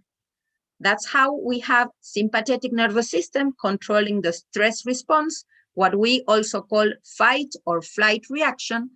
And we have parasympathetic nervous system, that is the other branch of the autonomic nervous system, controlling the homeostasis response through the vagus nerve activation. And we will see a little further that this vagus nerve activation has an involuntary response, that is the rest and digest, the way my body, our organism, respond to a condition of safety, but also we have a voluntary response we can trigger in our mind and body through this vagus nerve activation that we call relaxation response. And this is how yoga works in our system. When stress is happening, it goes, as I said, to every system in the body, and that includes not only body, but also our mind, the way we think, our emotions, the way we feel about things, and our behavior. How do we express in the world through actions? And it is impossible to split the conditions of what we call the continent, the body, with the conditions of the content, the inner experiences. And this is beautifully explained by this metaphor. You all know there are two kinds of soap. We have solid soap and we have liquid soap. It is not possible, there are no any magical solutions by which you could put liquid soap in the solid soap container, and it's impossible to put the solid soap into the liquid soap container. And this is very important to understand. How can we interfere? How can we change our condition by changing the container? Because working directly with the mind, it's very, very difficult. We really usually are not able to work directly with the mind. But our body, we can handle our body, we can work on. And by working on our body, we will achieve a complete transformation in the condition of our mind. And that's how Hatha Yoga works. So we have seen relaxation response is a very important concept to understanding of yoga. Again, I repeat, yoga does not need somebody to explain it. Yoga does not need this term, relaxation response. We need practitioners, teachers, we need explanations coming from science to be motivated to properly apply this knowledge of the ancient manuscripts, because sometimes we are rebel. We want to know why. Why should I practice like this? This is very old. Oh, but you see, science is saying the same things. So this scientific research that started with Swami Kualayananda, who was the first researcher to link the parasympathetic stimulation with the yogic effects. He was the first to speak about yogic science as the only system of exercise, and in that time he uses the term exercise, the only system of practices, we will be more acute with that term, the only system of practices that stimulates the parasympathetic nervous system. All other physical education disciplines work on the sympathetic nervous system. Many years later, by 1975, Dr. Herbert Benson took scientific investigation on meditation, especially on transcendental meditation, and he proved in his laboratory in Harvard that we humans can achieve a particular state of consciousness with a hypometabolism, where all our functions are reduced, and he called this psychological condition as relaxation response. And he said that what he did is only to put a modern name to what very old traditions has been doing for many, many, many thousands of years.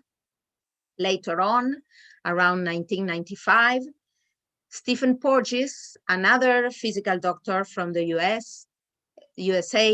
developed further investigations on parasympathetic activation and the nerve, the vagal nerve, and he discovered that stress can also be a parasympathetic response. A very extreme parasympathetic response on stress is depression, is introverted condition, as in when you pass down, when you are in shock, when you cannot act. And this is very important to consider nowadays, because with a pandemic situation, there is nothing to fight against and there is nothing to run away from.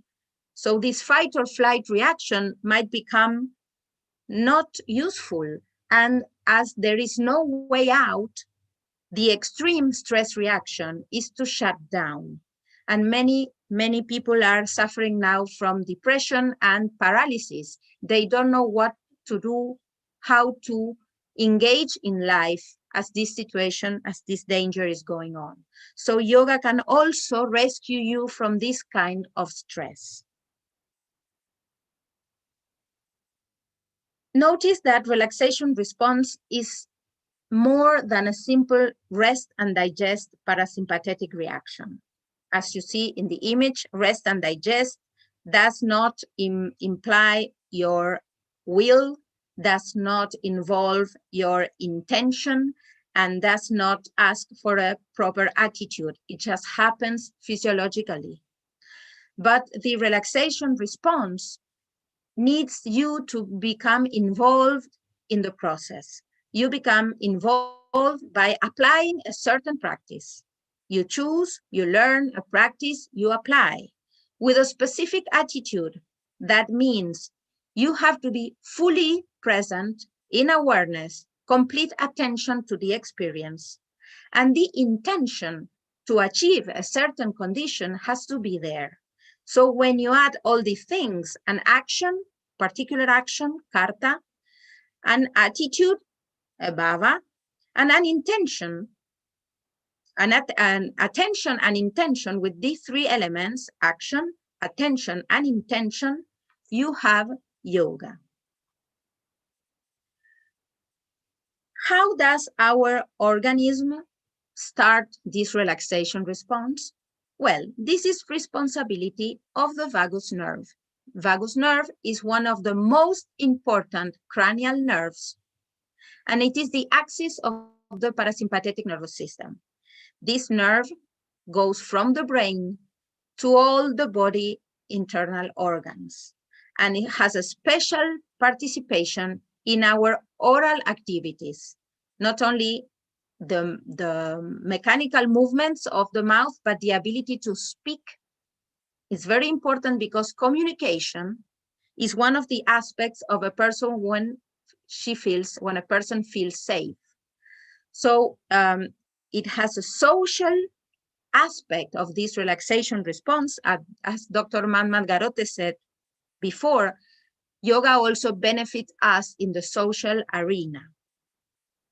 This vagus nerve has a special control over immune system. It's a natural tranquilizer, and it's the responsible of the mind-body connection. All information from internal organs to the brain goes through this nerve, and all orders from the brain to the internal organs goes through this nerve.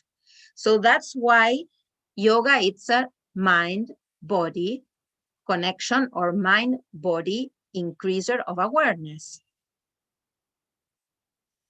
So we can say that this vagus nerve actions is a way of explaining how do physical, psychological, and spiritual aspects of us go together. It is impossible to separate, because in the physical field, vagus nerve will reduce muscle tension, will improve the digestive system functions, will improve immunity, and will bring development to our cerebral cortex, improving the capacity to control ourselves. On the psychological level, this nerve will increase visceral awareness, and that will lead to intuition. When we have intuition, it happens through our visceral information. Mental and emotional stability is also derived from this vagus nerve activation. Positive emotions, we feel at ease with the world. The world is just the same, but we start feeling at ease with the world. And at spiritual level, that brings an inner feeling of security. And all positive attitudes can derive from this inner feeling of security, because we can be generous, we can think of altruism and helping others, etc. On the extreme of these results, we have the experience of union with the Supreme Being. So even the highest aspects of spirituality can be triggered by this nerve activation, or can be explained physiologically through the action of the vagus nerve. So if we study all the yoga, hatha yoga practices, we will discover that somehow, from different resources, they all trigger the vagus nerve modulation. And I use the word modulation because when you have a fight or flight stress response, you need some kind of modulation of the nervous system. But when we have this block, this shutdown stress response, you need another kind of nervous system modulation. And all these can be produced by the yogic practices. As my teacher, Dr. Garote father, used to say, yoga is to control the natural activities of the mind, breathing, and body. And this is done through asana, kriya, mudra, pranayama, and meditation. But as I said in the beginning, to control the natural activities of the mind is not easy. That's why we focus on controlling the body conditions and the breathing conditions, and the mind conditions will be controlled as a result. That's why I will not speak particularly on meditation, because proper practice of these Hatha yogic techniques will lead naturally to a meditation condition. Dr. Garote, my teacher, has a very simple phrase, and this is, asana should be as easy as to raise your arm. Are you able to perform asana as easy as this?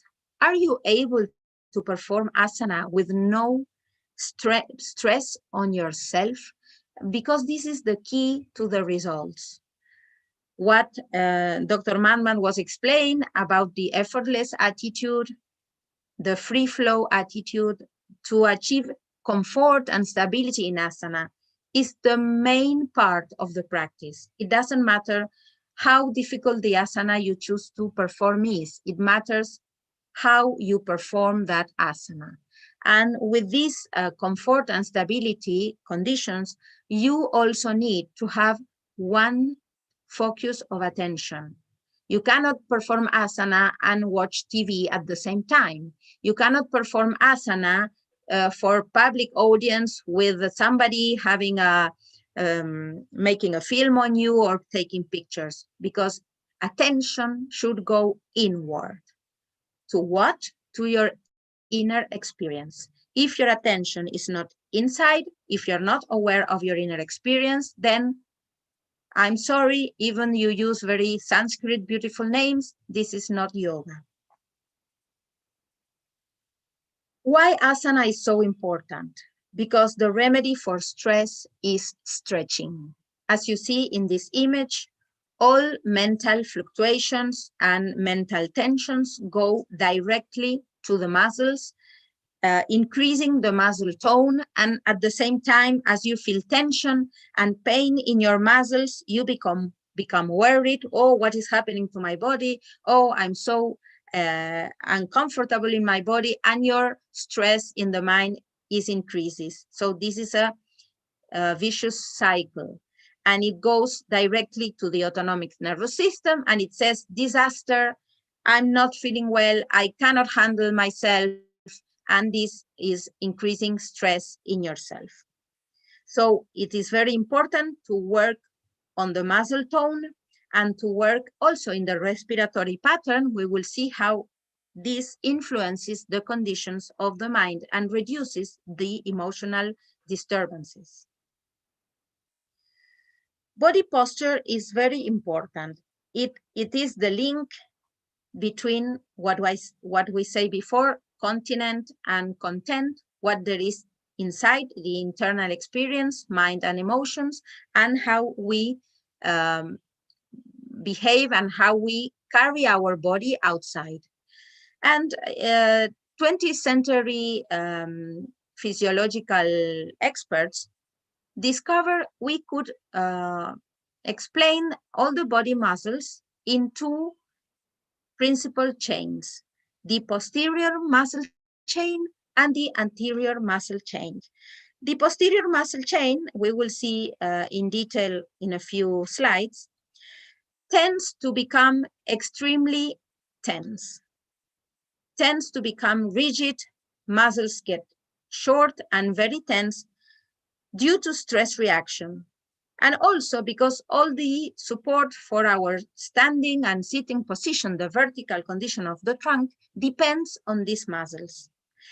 Also, we can feel the pressure of time in the muscles of the back.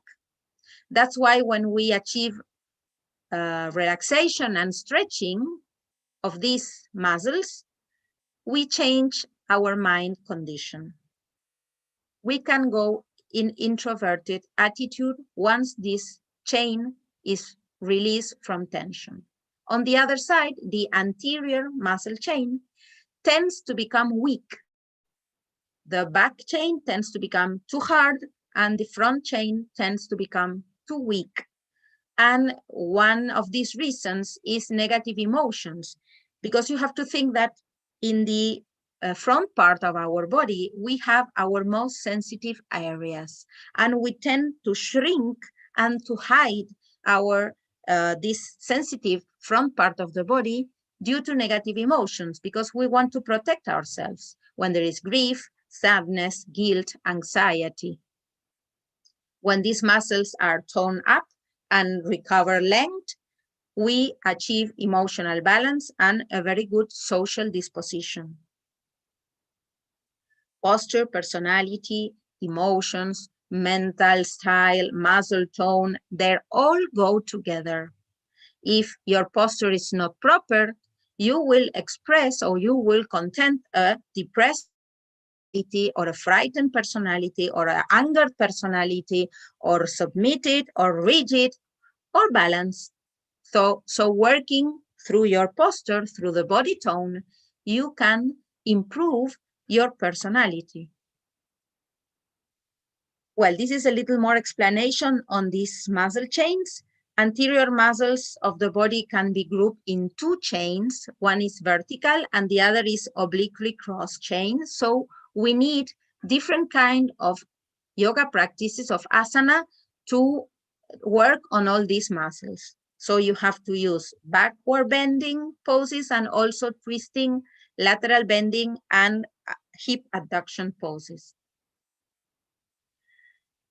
When we speak about the posterior muscle chain, we also have to speak about the psoas iliac muscle, and these two muscles or group of muscles are responsible for the body stress and fear reaction, because these muscles are very, very active when we want to run away, when we need to fight, and when we need to protect ourselves, curling up. So even though we do not act this way in modern world, because stress is mostly a mental condition, we do react with our muscles, even though we don't run away, we don't fight, and we don't curl, but the tension still goes to these muscles. For stretching and releasing tension in the posterior muscle chain, we have to go to forward bending poses that also imply full leg stretching, as in Paschimottanasana. You could also have Padahastasana, you could also have Halasana. The importance is that you stretch the whole of the backward muscles. And this practice is called by the yogic text, many of them, Hatha Pradipika, Shiva Samhita, among others, as the best among asana. It doesn't explain this way why it is the best among asanas, but I can do the relationship between the importance of this muscle chain, not only in our posture, but in the condition of the mind. Stress, challenge, threat versus safety condition of the mind. Psoas iliac muscle can be worked by very different yoga practices, because it's a very particular muscle that gets tense and stiff when you don't use it. So any way of using it, like stretching or making it the responsible of the movement, sometimes you're not stretching, you're shrinking the muscle, but either way, it gets released from tension. You have in this picture many ways in which the psoas iliac muscle is involved. And also this muscle is very important because when it is tightened, it is controlling the pelvis and the back conditions, the lumbar zone especially, and also the possibility for deep breathing, because diaphragm is also linked to the psoas iliac muscle. Well, you don't have to reduce asana to a muscle comprehension. You have to go beyond muscle and think about spine movements, as Dr. Manmat already presented. It is very, very important to move your spine. You could say that the spine is the most important organ in our body, because it is responsible of the communication between the brain and the rest of the body. Balancing and inverted poses also stimulates the autonomic nervous system and has a very important effect on the condition of the mind. We could say inverted poses also involve balance, and balance promotes mental and emotional equalization, and it increases peace of mind and concentration. So it is advised to practice balancing poses in the end of the session, so you are prepared for higher practices as pranayama and meditation. In the inverted poses situation, where the internal organs are dropped towards the chest and the diaphragm get stretching by this weight of the internal organs. So if you're not able to practice Viparita Karani or Sarvargasana, you can practice this shoulder bridge that will have the same effect on the diaphragm. Diaphragmatic muscle is very important for the relaxation response, especially on the emotional level, because this is the muscle which it is immediately caught by the clutches of emotion. It's impossible to split an emotional condition from the diaphragmatic condition and the breathing activity. We will see further on. Relaxative asana are very important, not only at the end of the session. I know some contemporary yoga systems, you don't even practice Shavasana. It does not exist. So it is not only important at the end of the asana sequence, it is important before, in between, and also as a only practice of Shavasana. You could only practice Shavasana and you will achieve body balance, mental balance, emotional balance. More subtle practices as Bandha and Mudra and Kriya will also work on the autonomic nervous system through peripheral stimulation, working on the eye muscles, working on the tongue, working on the fingers and hands. All these will also start relaxation response, and very easily. It's very easy to start relaxation response when you properly stimulate muscles of the eyes and muscles in the tongue and mouth. Well, and the last practice we will speak about is pranayama. And it is important to note that each emotion has a particular breathing pattern. You can see in this image. In red, I have written the negative breathing pattern. The anxiety breathing pattern, you can see we have strong and longer inhalation. Then in green, I have put the breathing patterns that are that goes with positive emotional condition or that leads to positive emotional condition. Because, for example, crying, you will say, oh, but this is a negative condition. I'm sorry to say, but crying brings release. After crying, you always feel better. So to cite also makes you feel better. To cry, to laugh, to sing, they all have in common that exhalation is longer than inhalation. And there is some kind of rhythm in the breathing wave. So if you compare that to Ujjayi pranayama, for example, you can see that also in pranayama, exhalation is longer than inhalation. So we could understand how pranayama works by observing these breathing waves. When there is accent on inhalation, there is emotional unrest. When there is accent on exhalation, we go towards emotional well-being. And when the breathing rate increases, like in anxiety pattern, mental activity increases. But when the breathing rate decreases, mental activity decreases. So we can use this as a bridge. The respiratory pattern is a bridge between the body and the mind. That's why breathing is considered the most important activity in yoga. So what is pranayama? I know you will say, oh, in the yoga text, pranayama is synonym of kumbhaka. I will speak about later. But after what we have seen, we could say that pranayama is controlled inhalation, retention, and controlled exhalation through slow, deep breathing, applying a ratio that is the mathematical relationship, time relationship between the phases of the breathing. It is very important to work on prolonged exhalation with abdominal control. And for achieving emotional and mental results, with this, we have enough, because retention of breathing is a very higher practice and must be guided by a proper teacher. How to help slow down your breathing rhythm? How to help prolonged exhalation? Well, different pranayamas use different kinds of air passage resistance.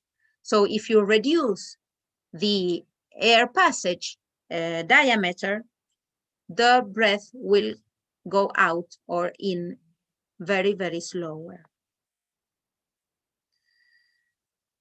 We spoke in the beginning about misunderstandings. Yes, we believe that oxygen is the great and most important aspect of breathing and of pranayama, and with that, we show two mistakes. Because pranayama is not about physiological improvement. Pranayama is about bringing peace to the mind. That's why the belief that more oxygen is absorbed during pranayama is a myth. Swami Kuvalayananda proved that the most important thing in pranayama is not oxygen, but carbon dioxide, and the influence this gas has in the autonomic nervous system. As when you hold the breath and you prolong exhalation, your sensors, your chemical receptors in the body sense that there is an excess of carbon dioxide, and this triggers the relaxation response as body and mind try to save energy, to save oxygen. And that's why you can achieve very, very good results on mind level only by prolonged exhalation. Pranayama is the highest form of yoga practice. Through pranayama, you calm the mind. The intention is not to give training to the breathing system, although this is a secondary result. Although you can say, oh, this is very good for coronavirus. Yes, but the purpose is not to have you as a the best breather person in the world. The purpose is to control your thought processes. So this intention must be present. Technically speaking, pranayama is holding of breath. However, not every time we hold our breath, we are performing pranayama. The purpose must be present, and the purpose is the serenity of the mind. So this is how we practice. This is why we practice. This is how practice works, at least some aspect of how practices work. The point is, if you don't have commitment to practice, all these explanations are useless. Are you committed to practice? Because no one can practice in your place. You're the only one who can practice. You're the most important person related to your practice. And when we are thirsty, this is no time to make the well. You have to prepare yourself for facing the external conditions of life. You are the only person able to do it, and the most responsible one. This is your own responsibility. And I love always to explain that you can use yoga as vitamin, or you can use yoga as an aspirin. When you take daily vitamins, you'd never get a cold. But if you don't take your vitamins, you might get a cold. And when you get a cold, you go and you take an aspirin. How do you want to use yoga for? As a vitamin and work on prevention, or as an aspirin and just try to apply once you already are feeling sick? We know world has a very strong effect on us. and we can allow the world to negatively affect us. Or you can transform yourself, and through your inner light and your calm, you can positively affect the world around you. In final conclusion, we might say that yoga gives us resources to deal with life's problems. It doesn't give food or roof, but it does give peace of mind, even if we don't have enough food and a proper roof. If we want to be happy, no one can make us happy. Happiness is in us. Thank you very much. This is all from Argentina for all of you today. And I very gladly will answer your questions if there is any, and if there is time for answering questions. Thank you, ma'am. Natalia, ma'am, it was really a very interesting topic, what you guided actually. It was anatomical, physical, physiological, and everything. It was explained, research-based explanation was that one. And really, I think it will be useful for all our participants who are listening it very silently and very sincerely. So it was really a nice session, and what you explained was most important, that it's not for only for physical or mental or like that increase in every our attitude and everything. So it's for peace of mind, it's for satisfaction, it's for happiness. So really it's a great explanation and a great presentation by you. I think if there are some questions, I will share to you. But now we will go proceed ahead as our next speaker, Honorable respected Professor Jadranko Miklick from Croatia.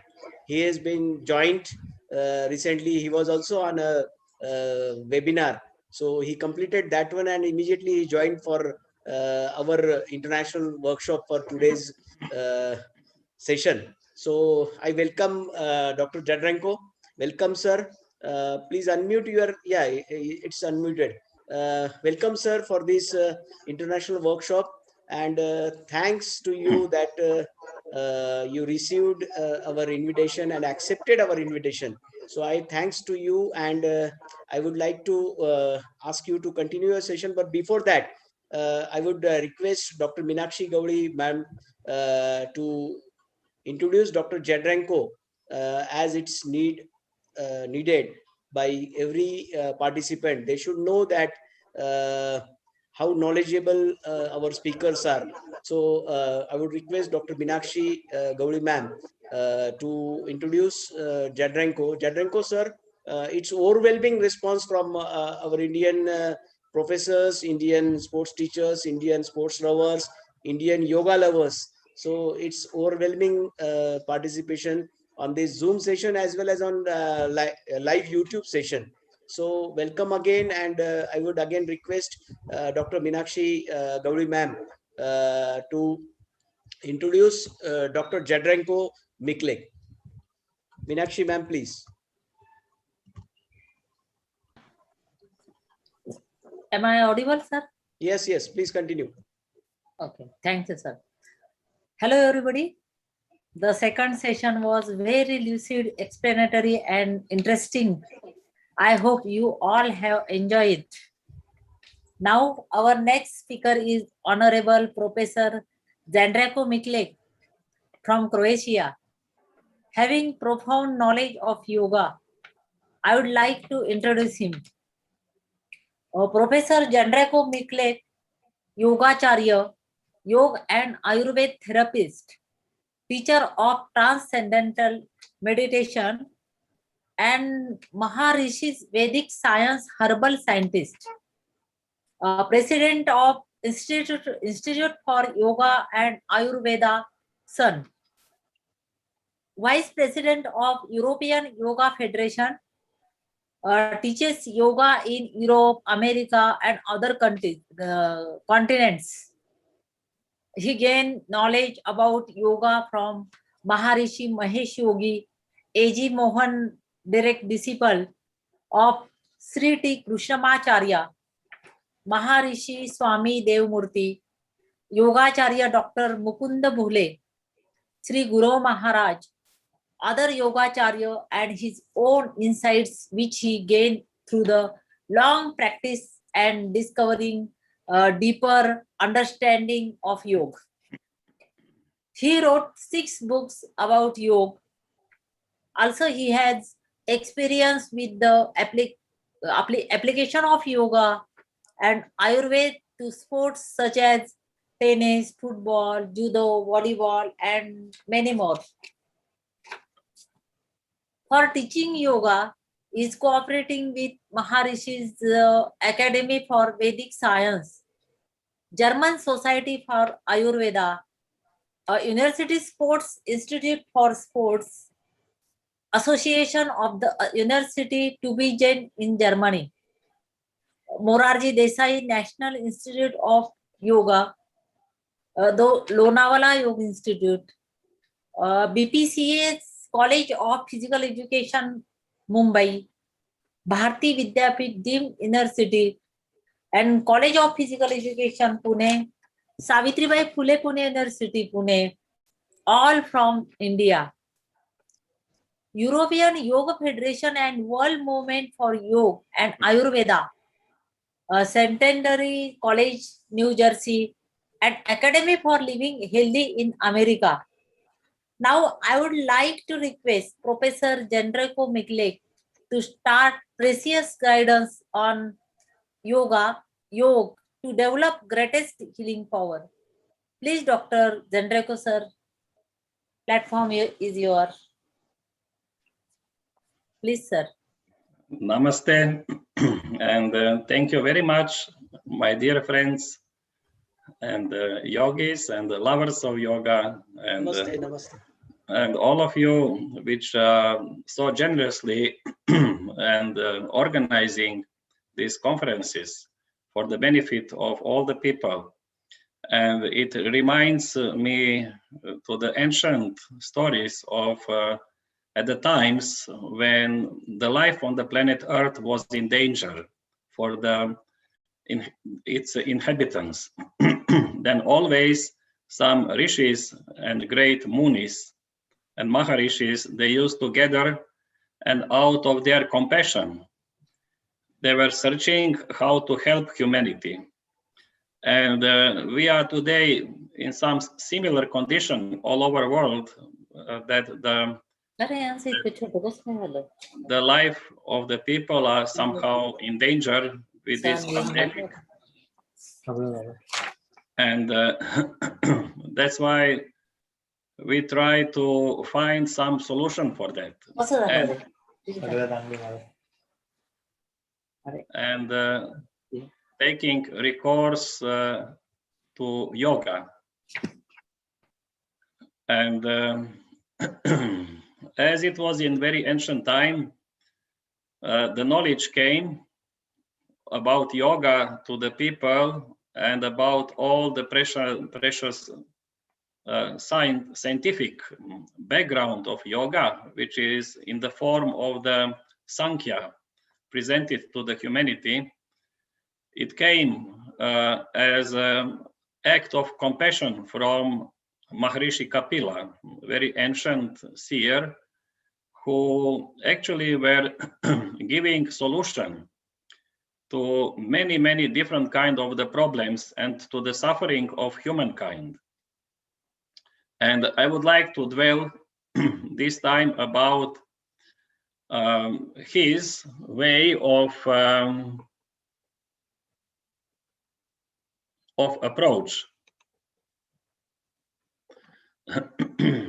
And we see that in Sankhya, as it is beginning with the statement about the suffering which is present, and from where that suffering can come to the life of a people, and how to handle it, and how to find solution for that suffering.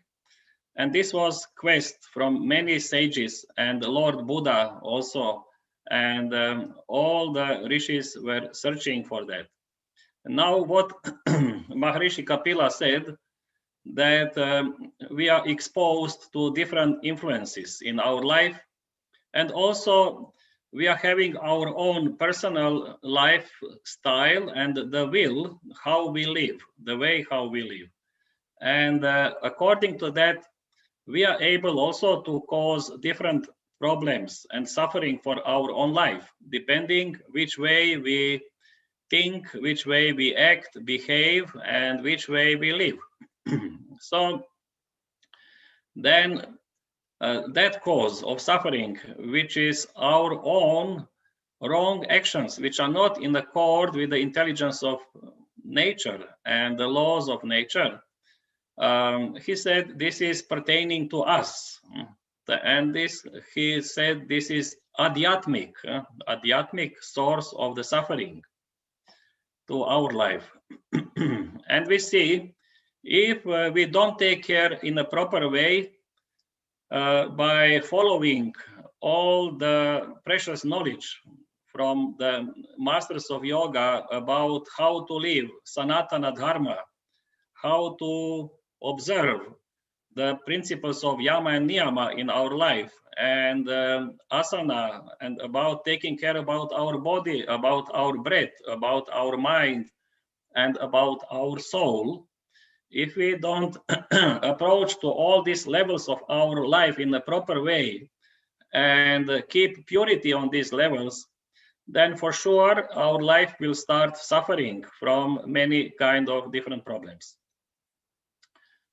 So this is something what is in our hands that we can improve by taking recourse to the ancient practices which different yoga masters through their disciples were passing to us today, and which also through the different scientific studies about the benefits of yoga is available to the big number of the people.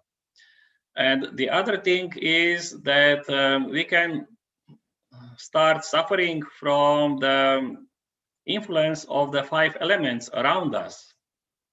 And this is the influence of the surrounding on our own life, which can be through different catastrophes, sometimes tsunami or flooding or earthquakes or big fires, which are destroying many houses and the lives of the people. So these 5 elements can be out of balance in the nature. So when the earth element is out of balance, then the earthquakes are much stronger. When there is a water element out of balance, then there is a big floodings and big disasters and the fire. So this can influence our life and cause us the suffering. We stay without our house, or even our life can be in danger. And then also, if we see that these viruses also, which are affecting the life of a people and other things, and from the animals, from the surrounding, and Maharishi Kapila said this is another way how the suffering can come to the people, and he gave the name. This is the adibhautik. It means in relation to the 5 elements, which is surrounding our physical life. And one another influence can be from some unseen levels of the life, and this is adidevic influence. So in a way, we can say this is something what you don't see, don't belong to this physical life, but it's influencing our own life. In a way, you can understand this easily if you consider the quality of the collective consciousness of some city or some place, which is created by the negative thinking of many people. And this negative thinking of many people, that this harmony, that this coherence and thoughts about violence and everything gets accumulated in the collective consciousness and is affecting the life of the people. So it's not from the physical level, but it is from that level of collective consciousness. So different negative tendencies, rise of crime tendencies and all kind of negative behavior gets stimulated in the people by that quality of the collective consciousness in which they are living. And so considering all this, then the final conclusion, Maharishi Kapila found what is the one solution for all problems in life, whether they are adidhevic, adibhautic, or adhyatmic. The one solution for all suffering in life is to experience and realize the state of Purusha, or our own being. And this is the main topic of all the sages, how to realize our true nature. And then related to Sankhya, Maharishi Patanjali gives, at the very beginning, he gives importance of what is yoga. And he says, Atha Yoga Anushasanam. It means that now, the teaching, Anushasanam, the teaching of yoga is how to be now, to be now. And what does it mean to be now? Means to be fully present in consciously in a present moment, related to the presence. And this is only possible if you realize that level of your consciousness, which is the state of pure being, which is eternally now. So, and this is that state of samadhi. So Patanjali in the first sutra gives the highest wisdom. And this is the theme of the teaching of all the rishis. And because they always in the first sentence or in the first word, even in the first letter, in the first sutra is the highest teaching. So then Patanjali says in that first sutra, he says, yoga means samadhi. Yoga means being present now. And if you are not in that state, if you don't have that, then he's introducing the next sutra, yoga chitta vritti nirodha. Then you need to, because with the thinking and with the thoughts and with, you are always in the past or the future. You are not in the pure presence.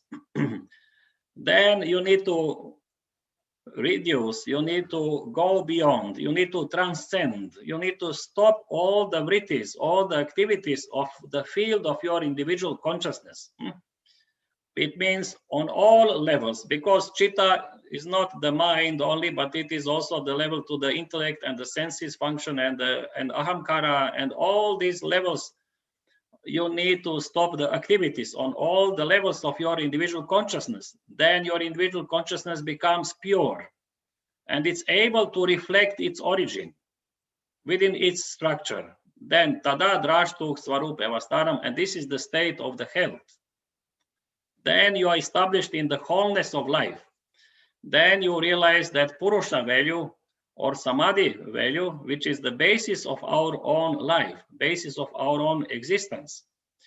And on that basis, we can see that regarding the health, again, Maharishi Patanjali says, you need to realize that value of your life.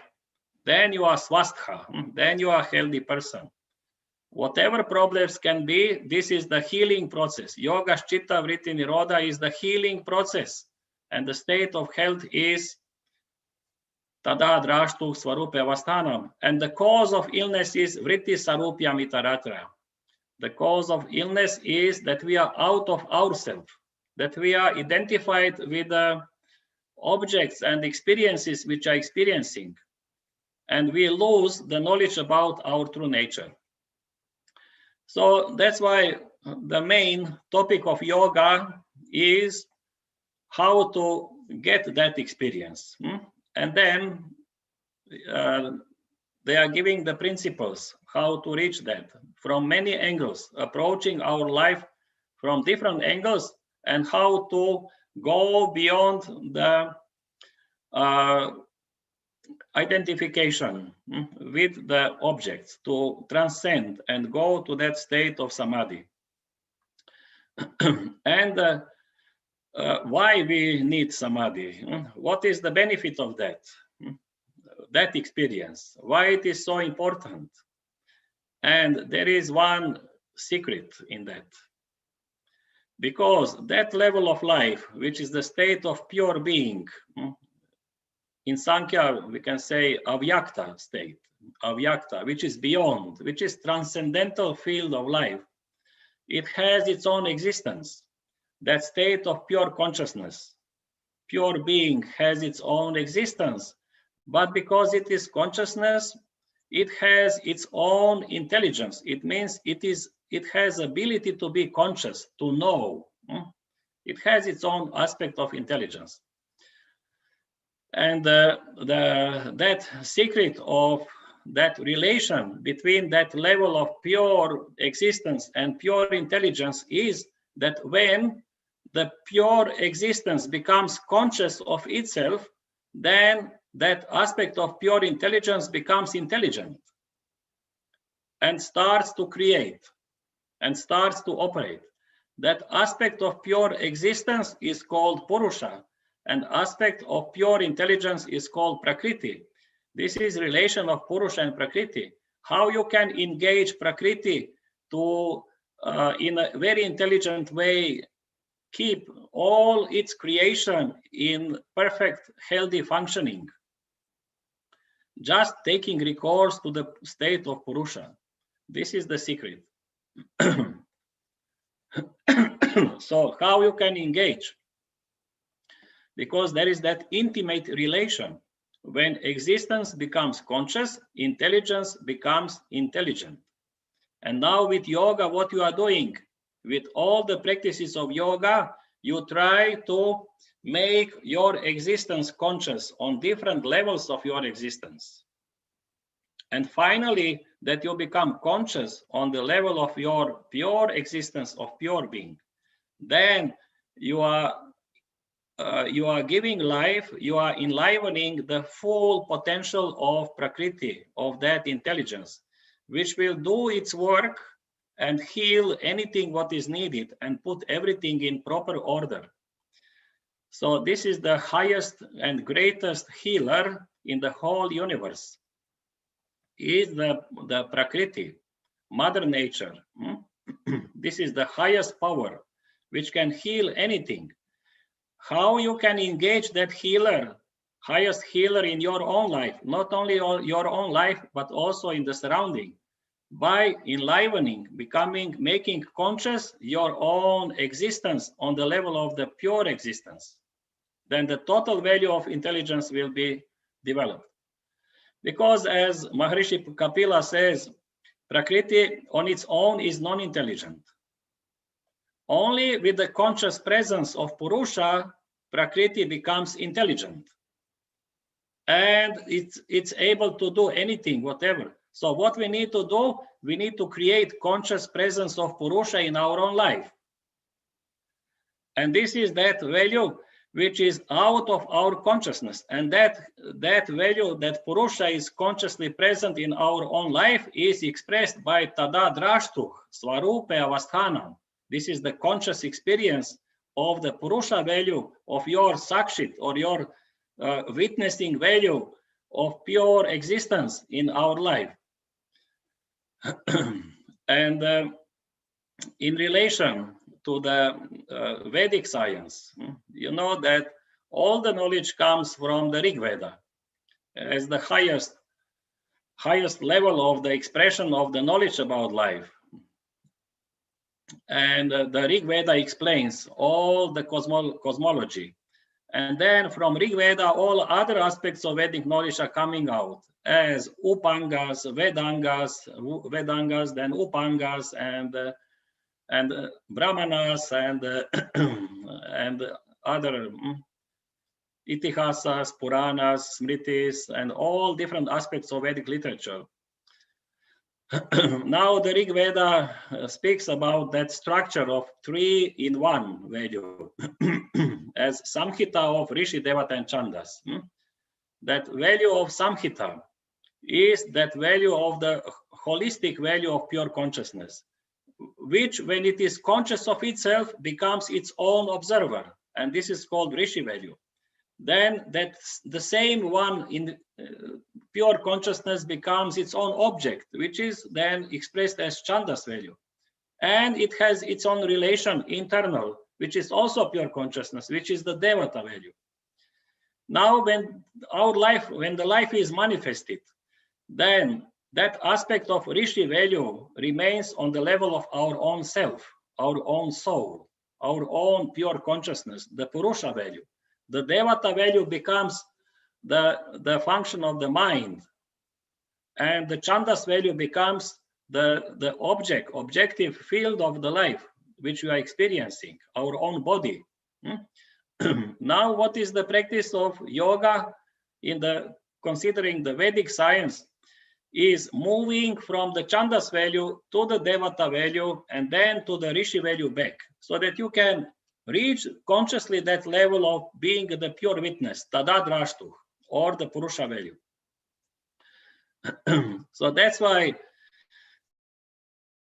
you have different practices which are structured in that way for the practice. For example, in the practice of the asanas, as you can consider this as a practice related to the physical body, but it is not just the physical body, because your consciousness is involved in that practice, your mind is involved in that practice, and your soul is involved in the practice of asana. So it is practice on all levels. That's why the practice of yoga originally is always on all levels, and it is involving all levels of our life. So whatever practice you do related to any limb, any anga of yoga, of ashtanga, it is involving all other aspects, all other angas are involved in that one practice. If you do pranayama, then all other aspects, yama, niyama, and asana, and pratyahara, and dharana, dhyan, is involved and reaching samadhi in that. But starting point is the breathing, taking. Then asana, if you practice asana, then all other aspects, yama, niyama, and pranayama, and pratyahara, and dharana, dhyan, is involved in the practice of asana. But the starting point is the physical body. Or the mind, starting point is the mind, the practice of meditation, but it's involved all other principles also in that practice. So any practice of yoga is always holistic. That's why sometimes people ask me which kind of yoga I teach. I was I try to learn from different aspects of the yoga practice. And what I can say is just I practice yoga, no other specific name to that, because yoga is just one. But there can be different starting points. And then according to that starting point, you can add to yoga a certain name. But at the end, you start from different angles, from different cities, you start traveling and you want to come to the Rome. And at the end, you will come to the same road towards the goal. So all different practices are meeting at one point, and the difference between them is completely lost. And the goal is the same for all the practices. But the main principle of any practice is to transcend its system from which it is starting, to go beyond. That's why the practice of asana, first you are the doer. You practice asana on the chandas level, on the physical level, and you are the doer. You do the movement by your will to move the body to certain position. Then when you assume that position, sthira sukha asana, then you are not anymore doer, then you become the witness, prayatna shaithilya, ananta samapatibhyam, means prayatna shaithilya. Your effort by your will is now stopped. You are not anymore doer, now you are experiencer.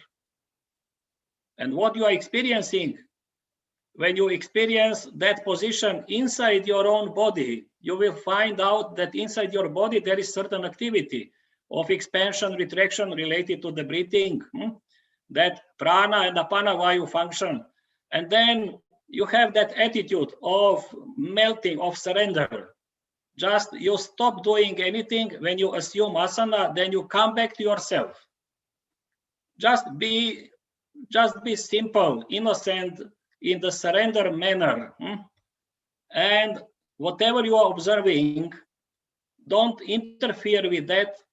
Just remain being innocent witness. And then whatever activity is there, it will on its own getting the power to be increased.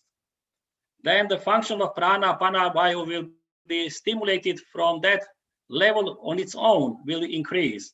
And it will start, that internal pulsation of energy will become more and more, and it will start moving your body from inside and releasing all the tensions and purify everything. So this is the secret. When you come back from being the doer, when you step back to yourself, to be the experiencer, and then from experiencer being the witness to the process of experience. This is the Rishi value. Chanda's value is when you are doing the action, you are exercising. When you stop exercising, then you come to be Devata, you are experiencer, you are experiencing. And then you start to be the witness of the process of experience. Then you come to be the Rishi. And then you are the most powerful to influence any aspect of your life, because then you engage the power of Prakriti, which will through its own organization, which it has, and all power, all the Shakti and energy expressed as prana and vayu will start purifying all the levels of your existence. All the koshas will be purifying under the influence of the purification.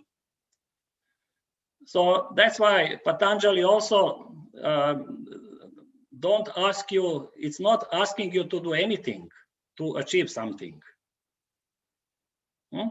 He's asking opposite.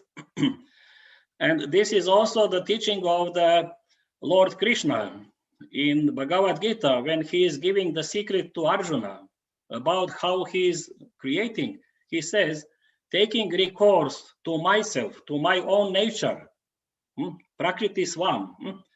So, taking recourse to my own nature, I create again and again.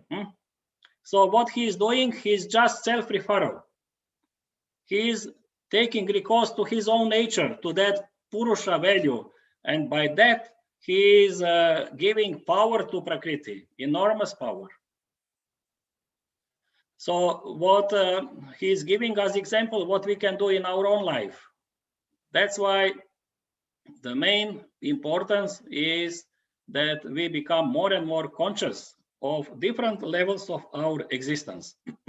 It is, even, you know, everything has its own existence. Even the different levels of consciousness, they have their own existence. For example, in the waking state of consciousness, it has its own existence. But depending how much it is conscious of itself, how much it is awake, so much intelligence it will be expressing. If it is dull, waking state of consciousness, then there is very little intelligence expressed. If it is waking state of consciousness, fully crystal clear and awakened, then enormous intelligence that consciousness is expressing in its waking state. So that relation of existence and intelligence is always goes together, because it is at the very source of the creation. And then its relation, if you know that relation on that level, then you understand its relation on all different levels of its own expression, different levels of existence and different levels of intelligence, which is guiding life of these levels of existence. When you make these levels of existence conscious, then the level of intelligence of that level will be better, and organize life of that existence much better. For example, in the practice of asana, if you move your body, and if you are doing that movement kind of unconscious way, you are just focused on the goal, to do certain position, to achieve some position as a goal, to do some asana, specific configuration of the limbs and your torso.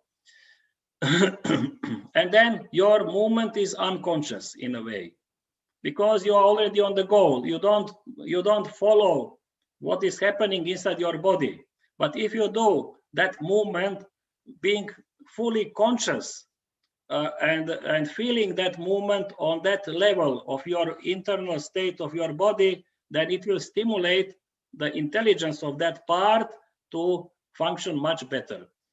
And I spoke with some scientists in Germany, where I'm teaching the yoga also, the osteopaths, those who are taking care about the health of the bones and the joints of the people.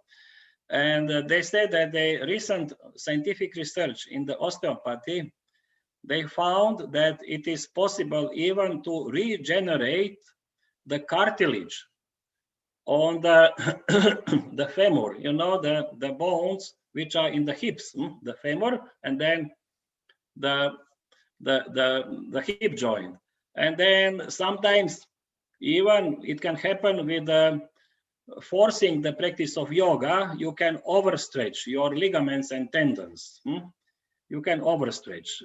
And while you are young, you know, by performing different positions, which are very demanding for the joints, and you are crossing the natural boundaries which nature made, how much angles you can turn the joint this way or the other way, you should never cross this, what nature put some restrictions. But being ambitious to do difficult positions, you can force and you can cross these boundaries, and then you overstretch ligaments, tendons. Once you overstretch them, you cannot shorten them, only by operation. The muscles you can stretch and make shorter, but not the ligaments and the tendons.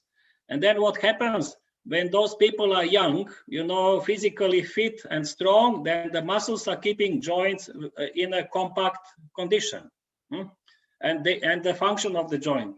But with the age, when the strength of the muscles is less and less and less, then the joints become very loose, and the vata problem come to the joints.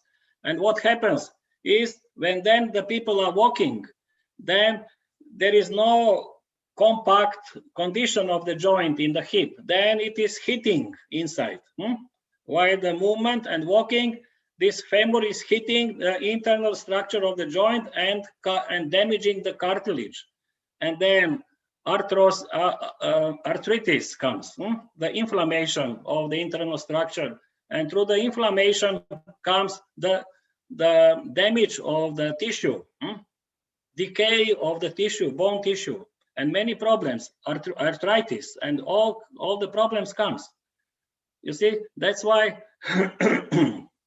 what we need to do with the practice of yoga is to practice according to the natural abilities, and don't overstretch, because later you will have problems with the walking and with your body. And this is not the aim of yoga.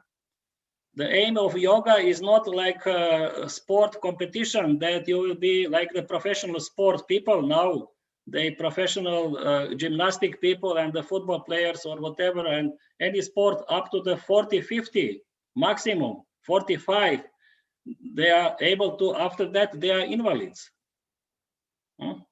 They have many problems. So the yoga is on the physical level to keep you, that you have 100 years and you can climb to the mountain, that you don't have problem with your body. This is the purpose of the yoga on the level of the body, so that your body is serving you as the most beautiful place in which you are living, which is giving you comfort, feeling of happiness, and all the organs function excellent, and you are able to move and enjoy the life.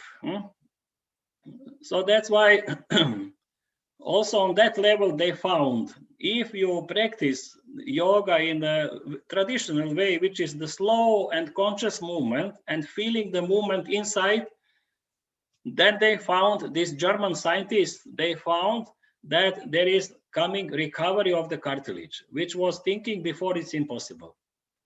But with that kind of movement that you are paying your fully conscious awareness, you are conscious on that level, this is stimulating intelligence of that level to recover the cartilage, you see? If you are not consciously present there, you do the same movement, there will be no recovery of the cartilage. So when existence becomes conscious, intelligence becomes intelligent. And then that intelligent aspect of intelligence creates and recovers everything what is needed. So that's why in the practice of yoga, whatever practice you are doing, try to be fully conscious on the level on which you are doing that practice. It means desha, desha, that level where you are, on which level you are functioning, be fully conscious in a silent manner. You see, be aware in the silent manner. Then this is stimulating that intelligence to function properly.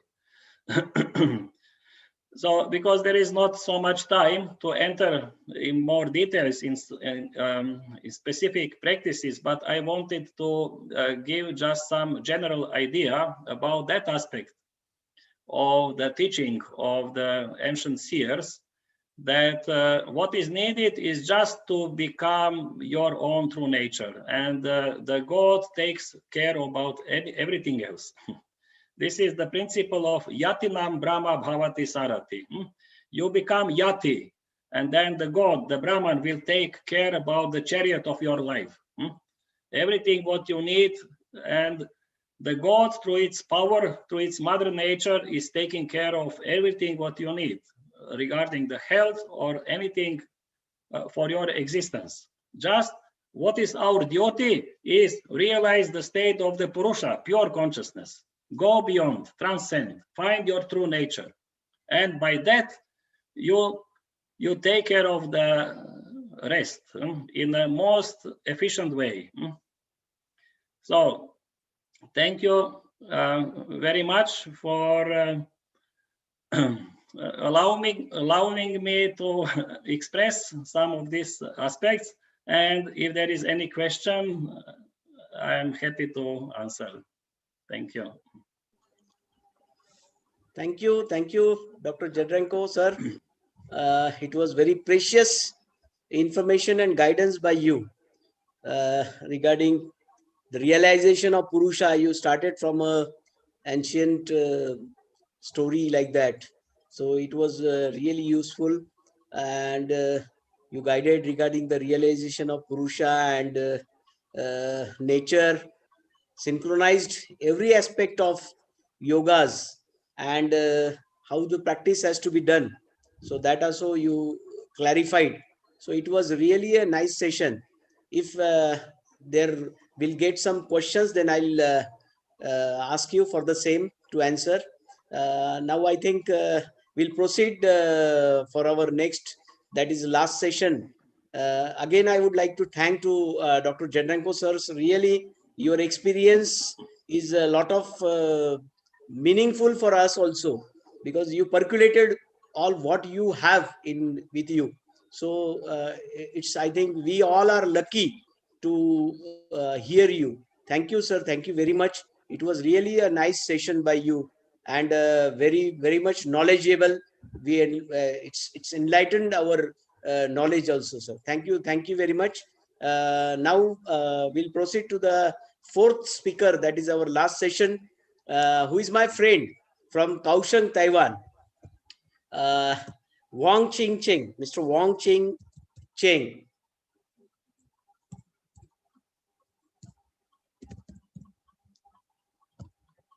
He's my friend who promoted chalkball in globally, worldwide, the promotion of chalkball. We all, maximum of you might not be knowing the name of chalkball, but chalkball is a great and future sports which is developed by Sir Brandon.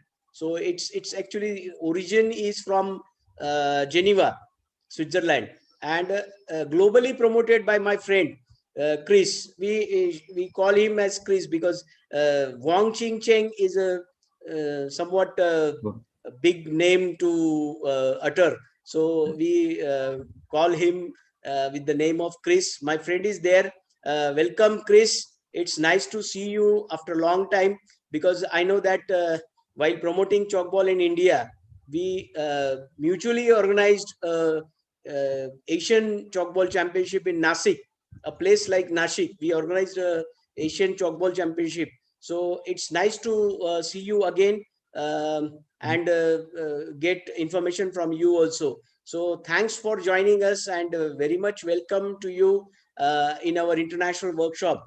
So before starting your session, I would again like to request Dr. Meenakshi Gauri ma'am to introduce my friend from Taiwan, Chris Wong. Please, Dr. Meenakshi Gauri madam.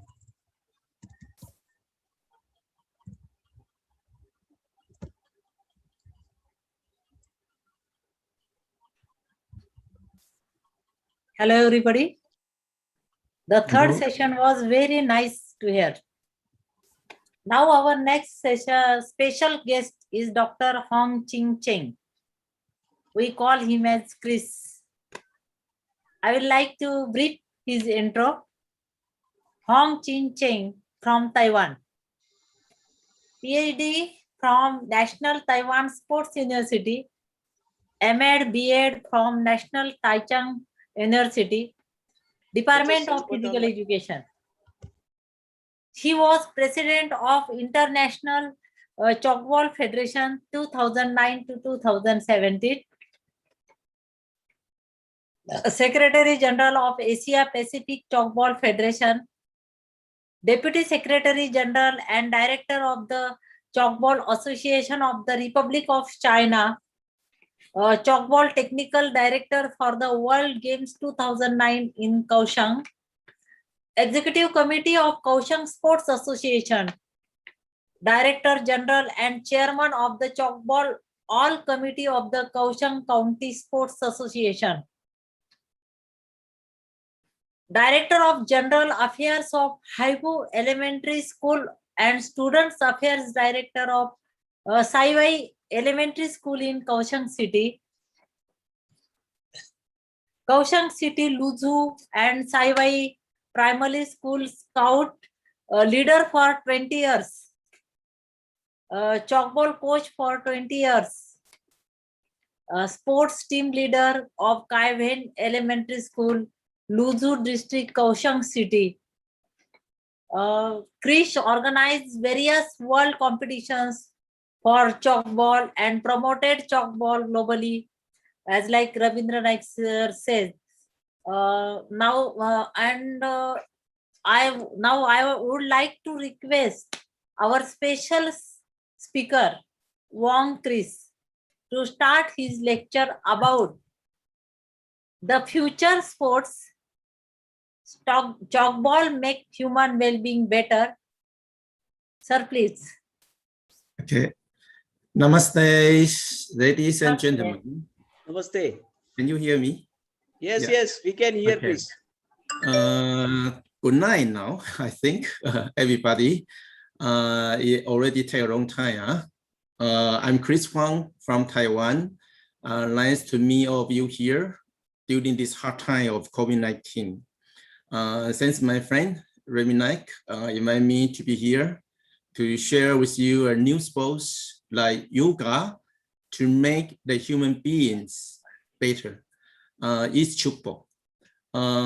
From this conference, I really learned a lot about yoga and really appreciate. Yoga is good. A lot of adults is doing this, but I think chalkball is good for youth. But both of them, they have the same goals.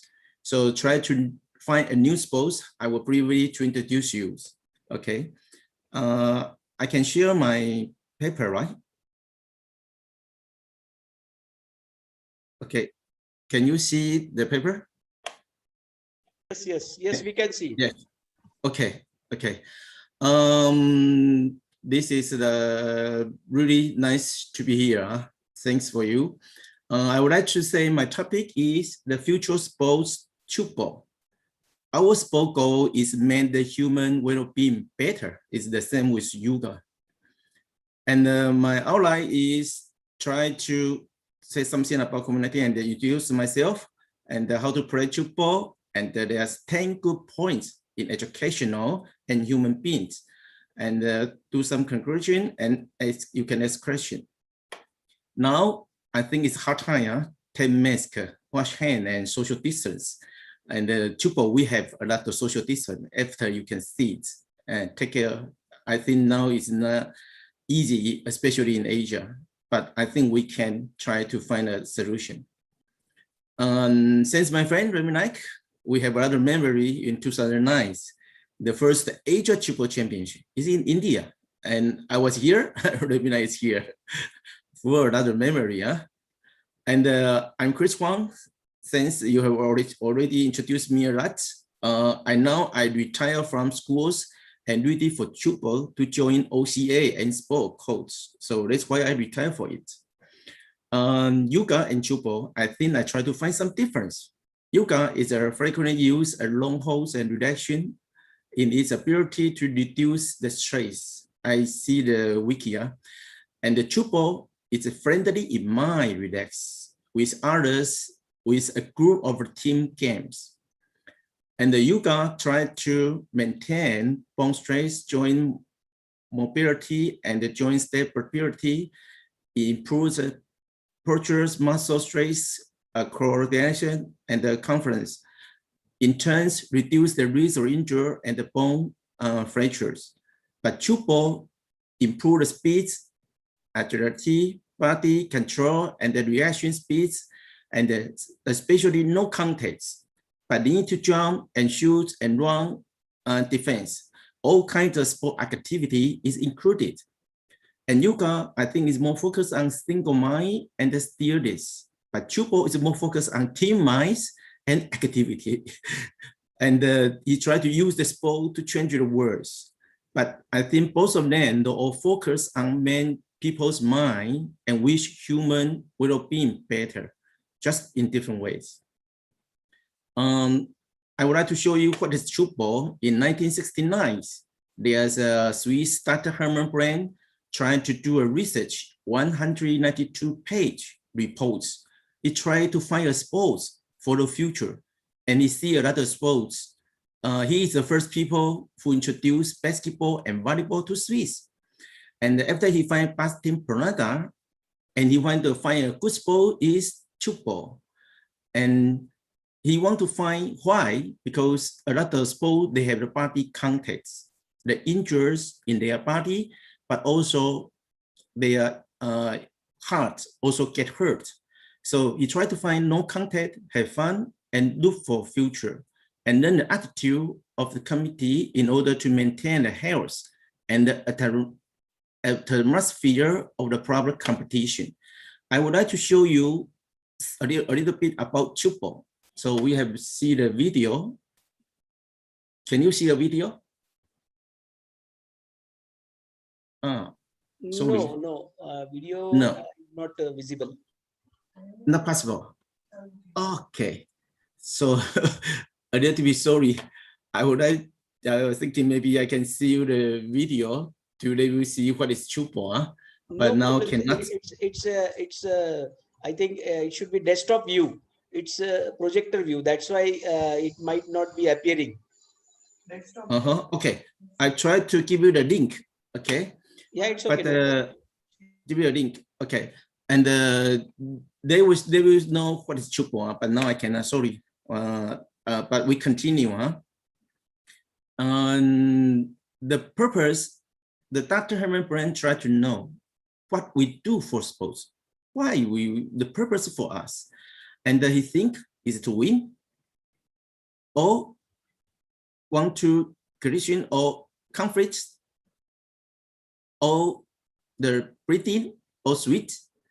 And he tried to know why we do for sports, the purpose we do sports. And finally he think, try to change the minds friendly and give opportunity to the loser and change everything in action. It can make your body running jumping, throwing, and try to pick the balls. Like it's a human being style. Huh? When you are the monkey animal, and after you run and jump and shoot and play football. So the sports, he get a pretty idea from the passing product. There are two people. One people touch the ball rebounds, another people need to catch. So two of them, they never touch each other. And but Dr. Herman thinking is not easy to build those kind of building in another place. So he tried to find some solution. And especially no context. So after he find his football, you see some old photo is they do demonstration, and there are different kinds of angle. He tried to do another research, and actually finally he get a mentor from FIEP, is international educational federation. And but at that time, it's a hard time also, because Dr. Rembrandt, he finished the football function and ball and name and play methods and rules. But after he gets cynic and he get a cancer, and he still do the sport promotion, but he just died in 2 years and he dies. And he find football, 2 years he dies. So no people know football yet. And especially all the documents, it's in French. It's not English. So at that time, promote is not easy. And also at that time in Europe, the people like contact sports. It's not like football, friendly sports. So how to play football? I think there's a ground, there's a 55-degree angle, there's a net, and the one team shoots, another team need to catch the ball. I'm sorry you cannot see the video. If you see the video, you will know better how to do this. But now cannot. So it's a very easy sport. You just give me 10 minutes. I can teach you and you can play football and have fun. For the beginner, it's very easier, but for the hard, for the top skill, also you need to learn a lot. And the main point is when you shoot the ball in the net, and it sounds is chuka chuka. So that's like why we say chupo, because you take the ball, shoot the net, then the ball will rebound. The noise is chuka chuk, and it's very funny. And when you shoot the net, people cannot stop you. They need to let you shoot, okay? And you shoot, and the other team need to catch the ball. If they cannot catch the ball, you get 1 point. But if they catch the ball, the opposite team catch the ball, is their turn, they need to shoot, and you need to catch. So it's not so hard to understand. For football, I do a lot of research. Football have 10 kinds of value. It's peace, safety, it's a team sport, it's target sports, very simple, interesting, and fitness, and the all-round sports, and the athletics, and the athletic. So there are 10 kinds of benefit for football. That's why we go to help a lot of country.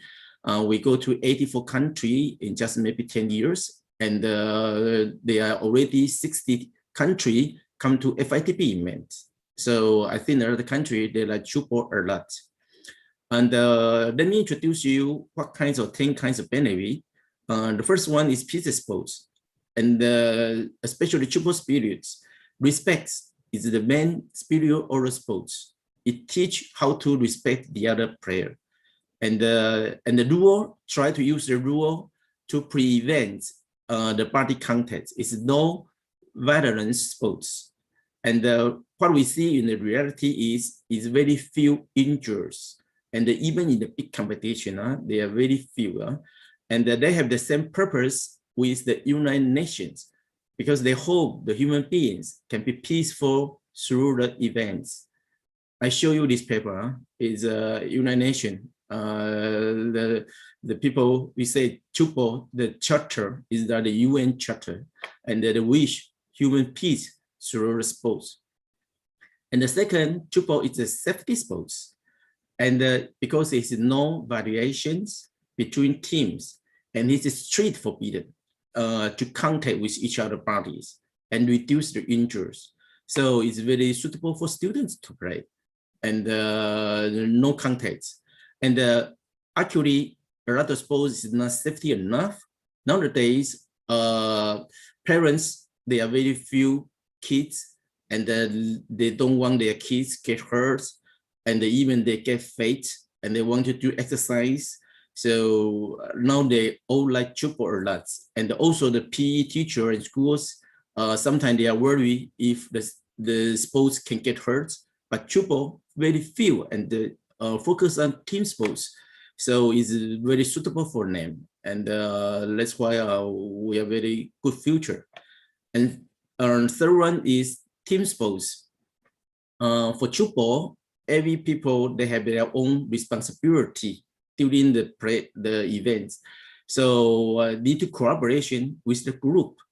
So that's why they need to know cooperation with each other. And Dr. Herman Brands, they want to do a research with no contact sports, and the purpose of Chupo is completely fair, and you need to win in people's minds. So sometimes when you see Chupo's video on honesty, for us is most important for all those players. So it's good if you can see our video. And you see these photos, different people, they have a different way to play. And they have keep a very good social distance, and they different place. Because if all those places, they can put the ball in the place where is no people, so people can get 1 point, so they need to separate.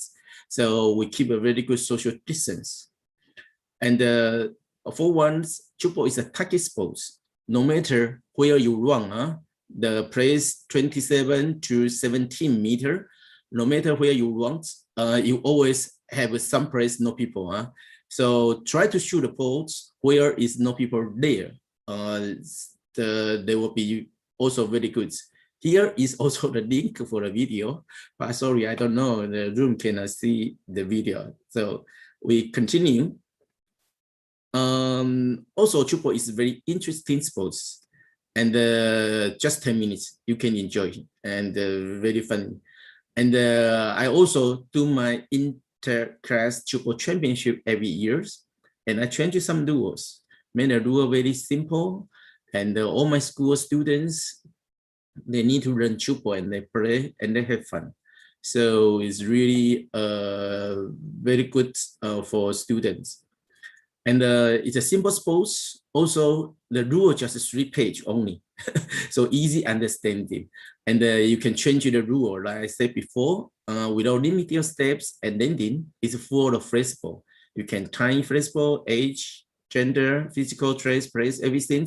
So I have some sample to teach, and all the school, sure, all the students will like it, no matter how is his age.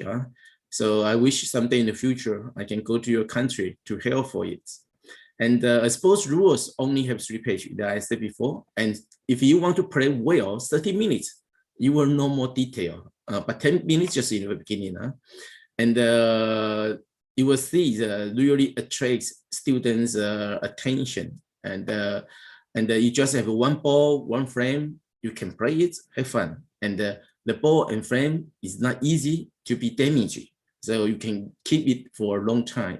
And India, we have the Chupo frame, it's made by India, and also very good quality.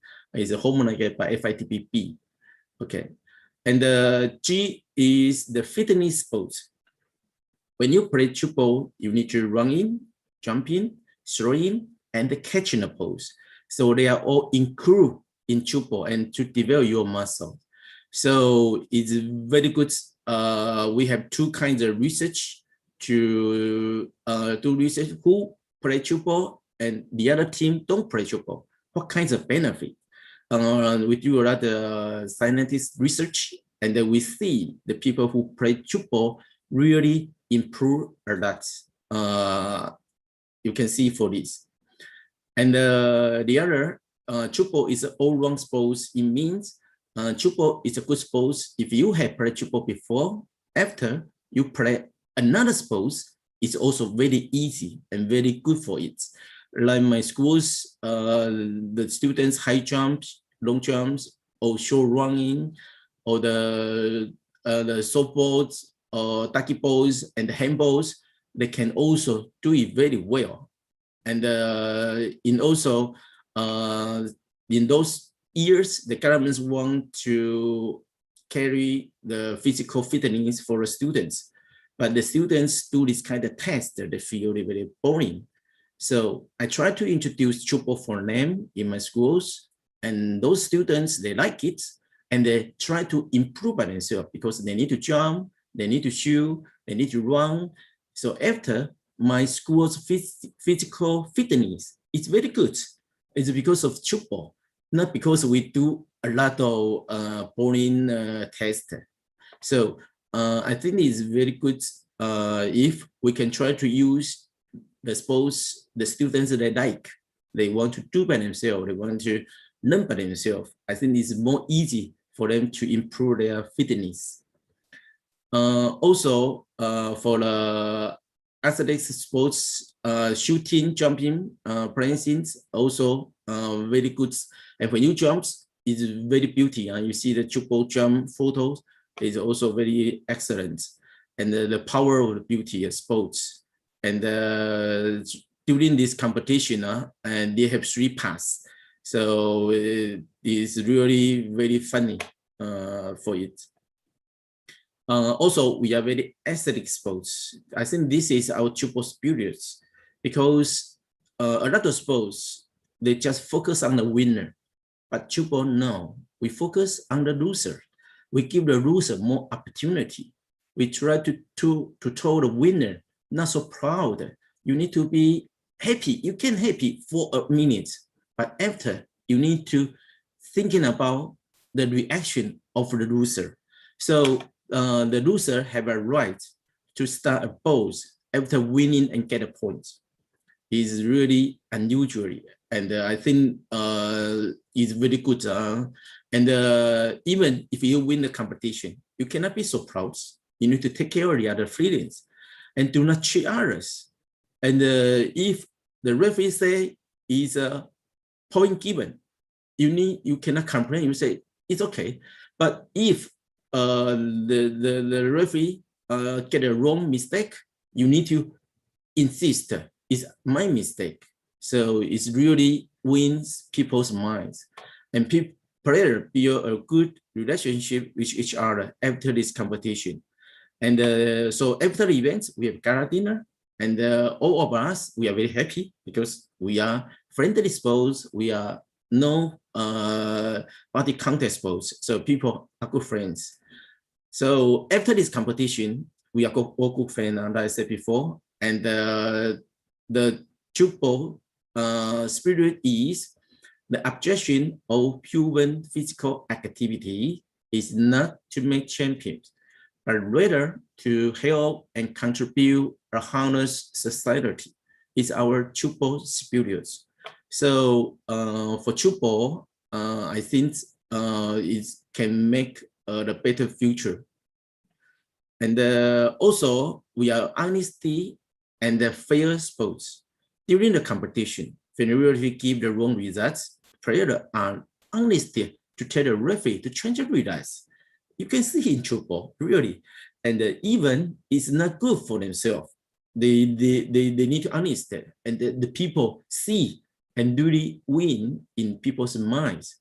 This is responding to the chapter of the responsibility, fairness, and responsibility of the citizens and reality. And the Chupo, we more emphasize bring bravery to face itself. Loss is lost. Loss with proud.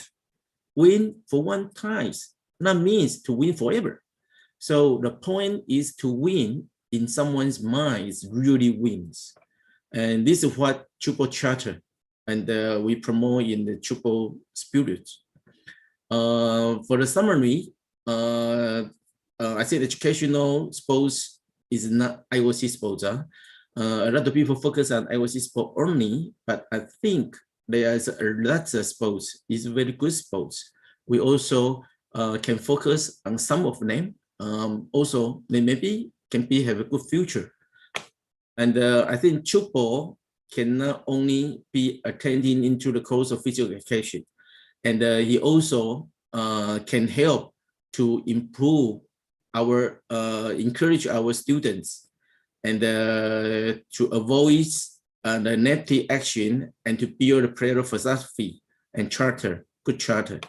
So this we have a lot of good benefits, and Chupo, we have so many benefits, and also the equipment is very cheaper, and the school easy to buy, and it suits all the place, no matter beach, indoor, outdoor, grass, concrete, it's all okay, and it's very safety. When you play, it's good for educational, and the teach are easy to learn also.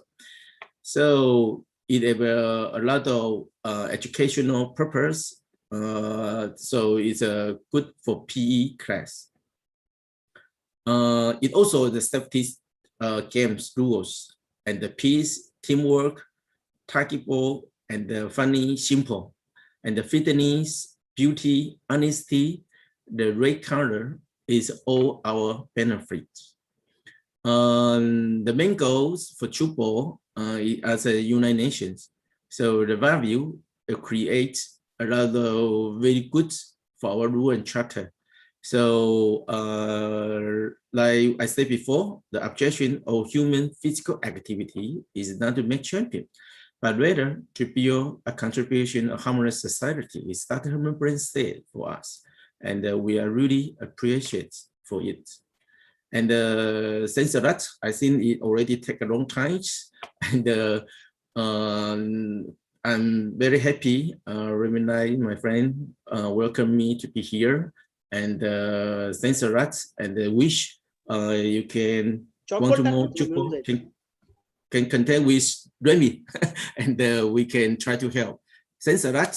Namaste. Okay.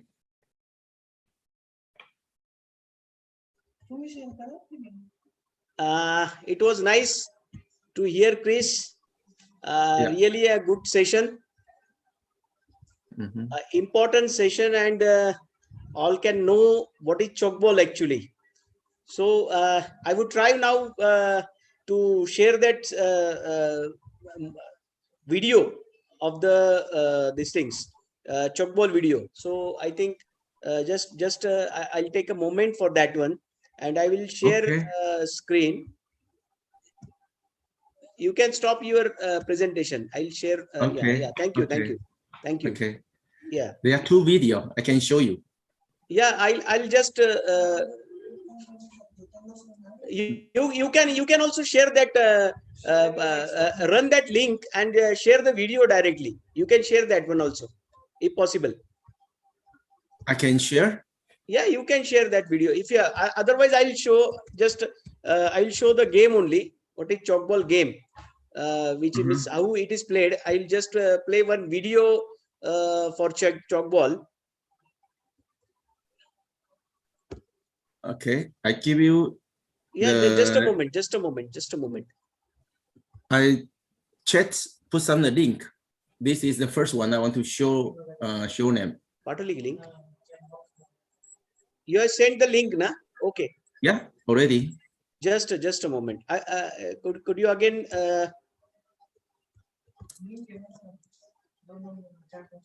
During the chat, I have put just a moment. Okay. It's in chat box, no? Yeah, the link is there. One is speech chupo. Okay.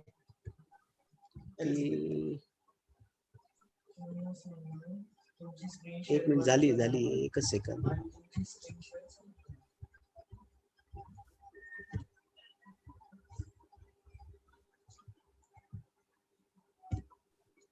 Good green lights.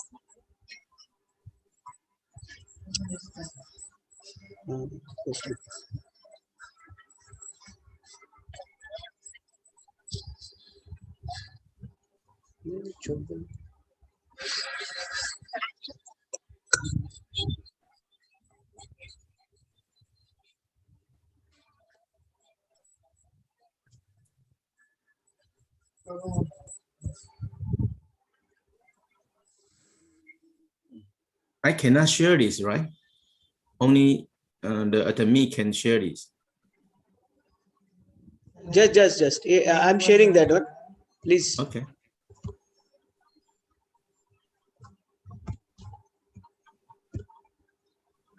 I have the video, they can see better, and I can introduce some rules.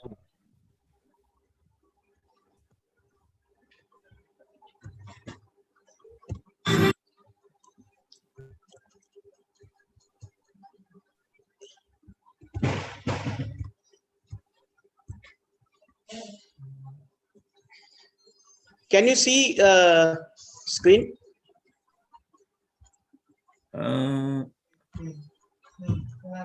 Okay. Yes.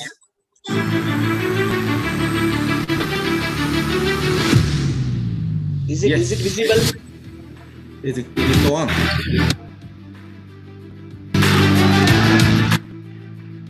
This is indoor.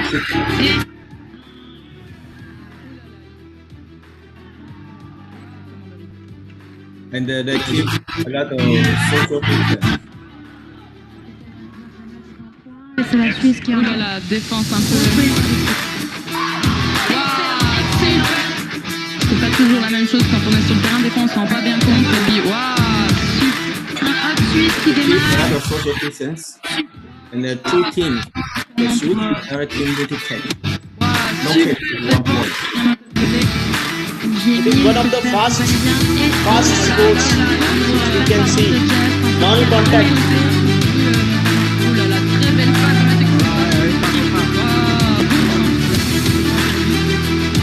The video is delayed, a little bit delayed.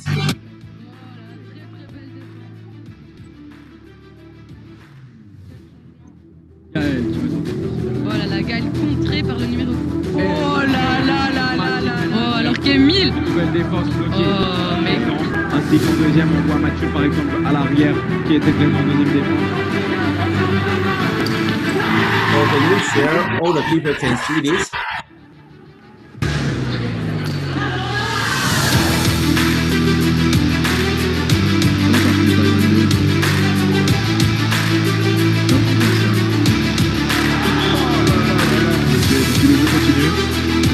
Et la balle en zéro.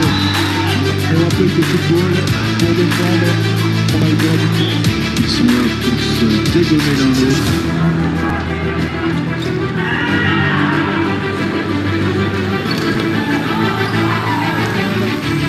On enchaîne.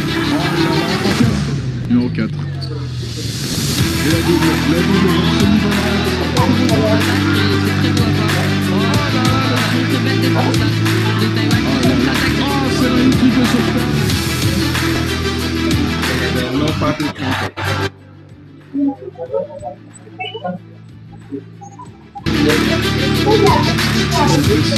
là, on entraîne la personne.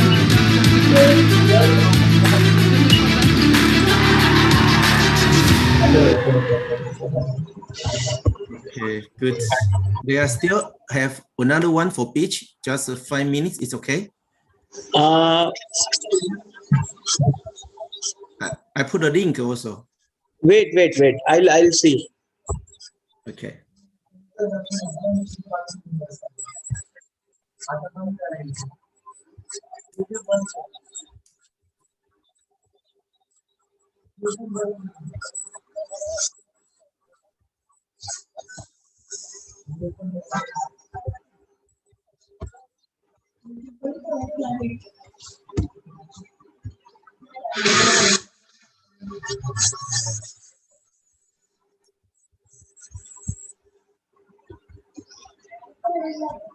I think it's okay, Chris. I will share that link again to other participants regarding that beach chalkball. So I think they all might know that how the game is played. It's really a non-contagious, non-contacting game as well as a fast game, and really a good sports. So I think all of them would have understood that one. Your explanation was very great. Presentation was very great, and you synchronize yoga, yogic science, well-being, and chalkball, which is a new sports, a future sports. So thank you very much. I think all participants will go through that link and they will see the beach chalk ball also, how the beach chalk ball is played, and how they can practice it, because we had promoted it in India since 2000. We tried to promote, but afterward some issues, I don't think that that much promotion has been done, but it was included in school games also. Maybe in future. Here today we had Professor Dr. Deepak Mane, who is director for our Savitribai Phule Pune University for Board of Sports and Physical Education. So maybe in future this chalk ball will be included in our university games also.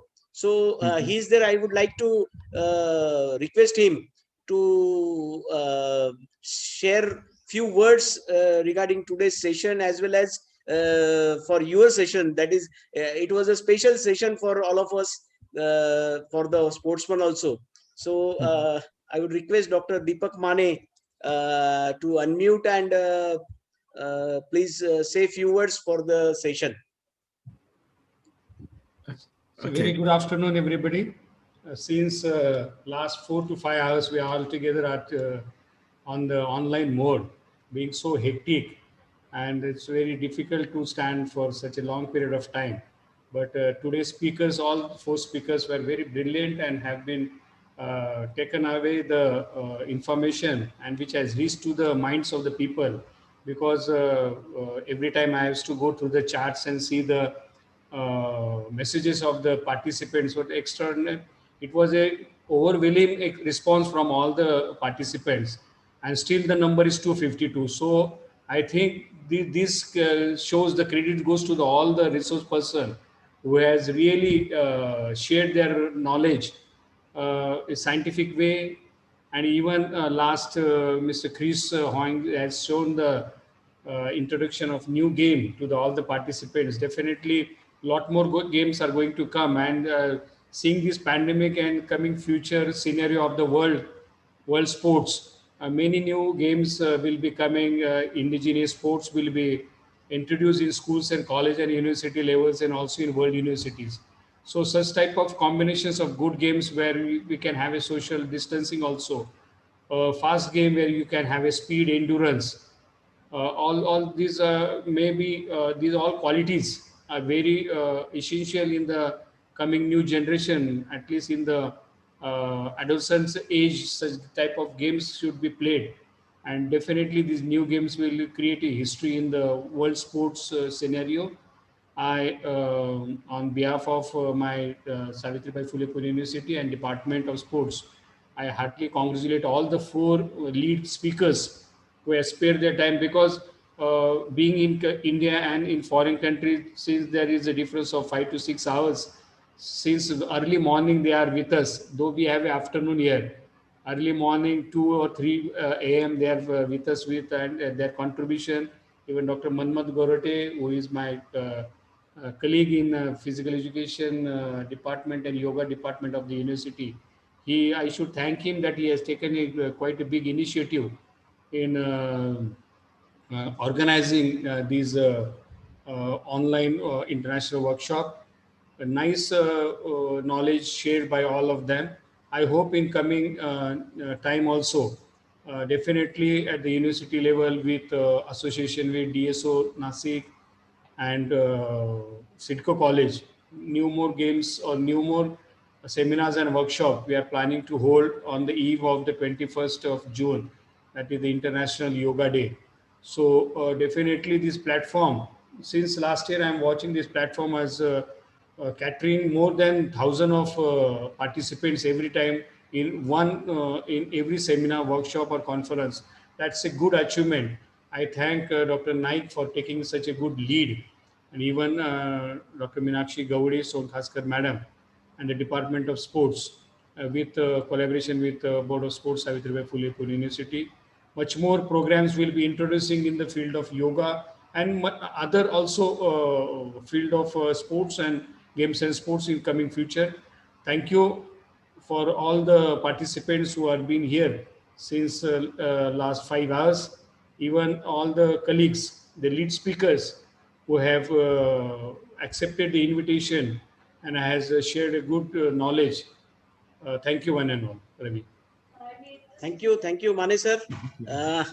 Really, it was a precious session today, and we are lucky that we got such a knowledgeable and honorable speakers today. So it's really a good for all of us, enlightening our knowledge. Today we had some guests. In that, I can take some few names. One of them is Shailaja Jain Madam is over there.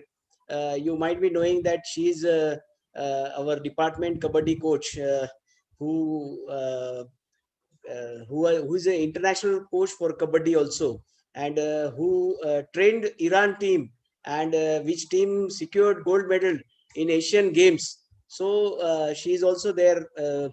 So welcome, Shailaja Jain Madam. It's nice to see you. There are many other dignitaries who are participating in this international workshop. So it's really a nice session. Before concluding, I think we have to complete some formalities, but before that,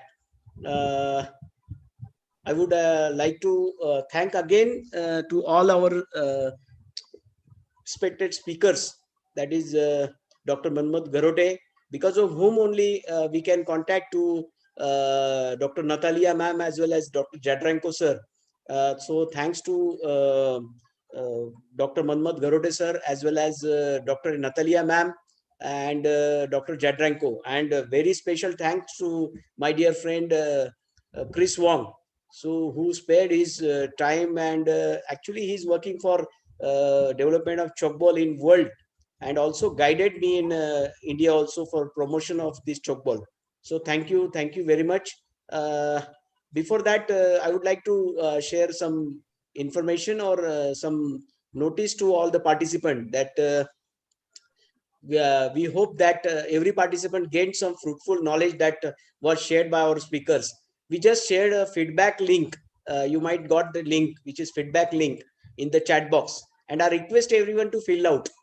This feedback form is crucial as to receive today's participation in certificate. This information should be precise, as it would be ascribed on your certificates, which would be sent to your respective email IDs. So please fill that feedback form with your proper spelling as well as a correct email address. Otherwise, you won't be able to get that participation, your certificate, that is e-certificate. And one request to all of you that it will take some time to get it in your inbox email ID, because in one day only 100 certificates are generated automatically. So you will get in within 10 days, I think. You all will get your e-certificate in your email ID. So it's a request to fill that feedback form, which is shared on in chat box, but it should be with your proper name and your proper email ID. So this was the important notice to all my participants. Again, thanks to all of you, thanks to all respected speakers. And now a last but not the least, which is the formality we have to complete, that is vote of thanks for this session. Just in few words, because time is going on, and all participants are attached from afternoon, and very eagerly and sincerely they are listening the session. So I would request now again Dr. Meenakshi Gowdi ma'am, who is our coordinator for this international workshop, to give away vote of thanks in very few words. Dr. Meenakshi Gowdi ma'am.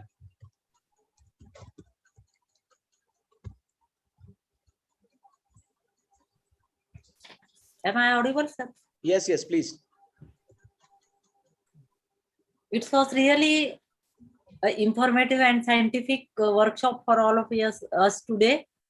I would like to thank our respected speakers, Dr. Manmat Garote sir, Dr. Natalia Salvi ma'am, Professor Jadranko Miklick sir, and Dr. Chris Hong for their valuable guidance. Heartfelt thanks to Government of Maharashtra, Sports Department, Savitribai Phule Pune University, Pune, our mother institute, Maratha Vidya Prasarak Samaj Nasik, for always encourage us, our Secretary, respected Honorable Nilimatai Pawar, and Director Body for supporting and inspiring us. And also I would like to thank KSKW College Sidco Nasik and Yogic Science Association Nasik. And heartiest thanks to all our today's participants for their overwhelming response. A special thanks to Rishi Naik for his technical support for success of this international workshop. Thanks to all those who helped directly from behind curtain. Thanks, sir. Thanks. Thank you again. Thank you very much to all of you. Please stay safe, stay home. If you are safe, then your family is safe, then your society is safe, and then our nation safe. So I think all should take care of themselves, ourselves, our family. So see you again. And again, thanks to all of you, all participants, all dignitaries, our Commissioner Sports, Mr. Bakoria sir, as well as my friend and respected Professor Dr. Deepak Mane sir, and all the dignitaries and speakers. So again, thanks to all of you and thanks to all participants. See you again. Again, maybe might be Dr. Mane would like to organize few more international workshops. So we'll meet again. Chris, again we'll meet. It was nice to see you after a long period. So thanks to you also again and again. Thank you very much. See you all. Now this session is going to close. Thank you very much. Thanks to all of you.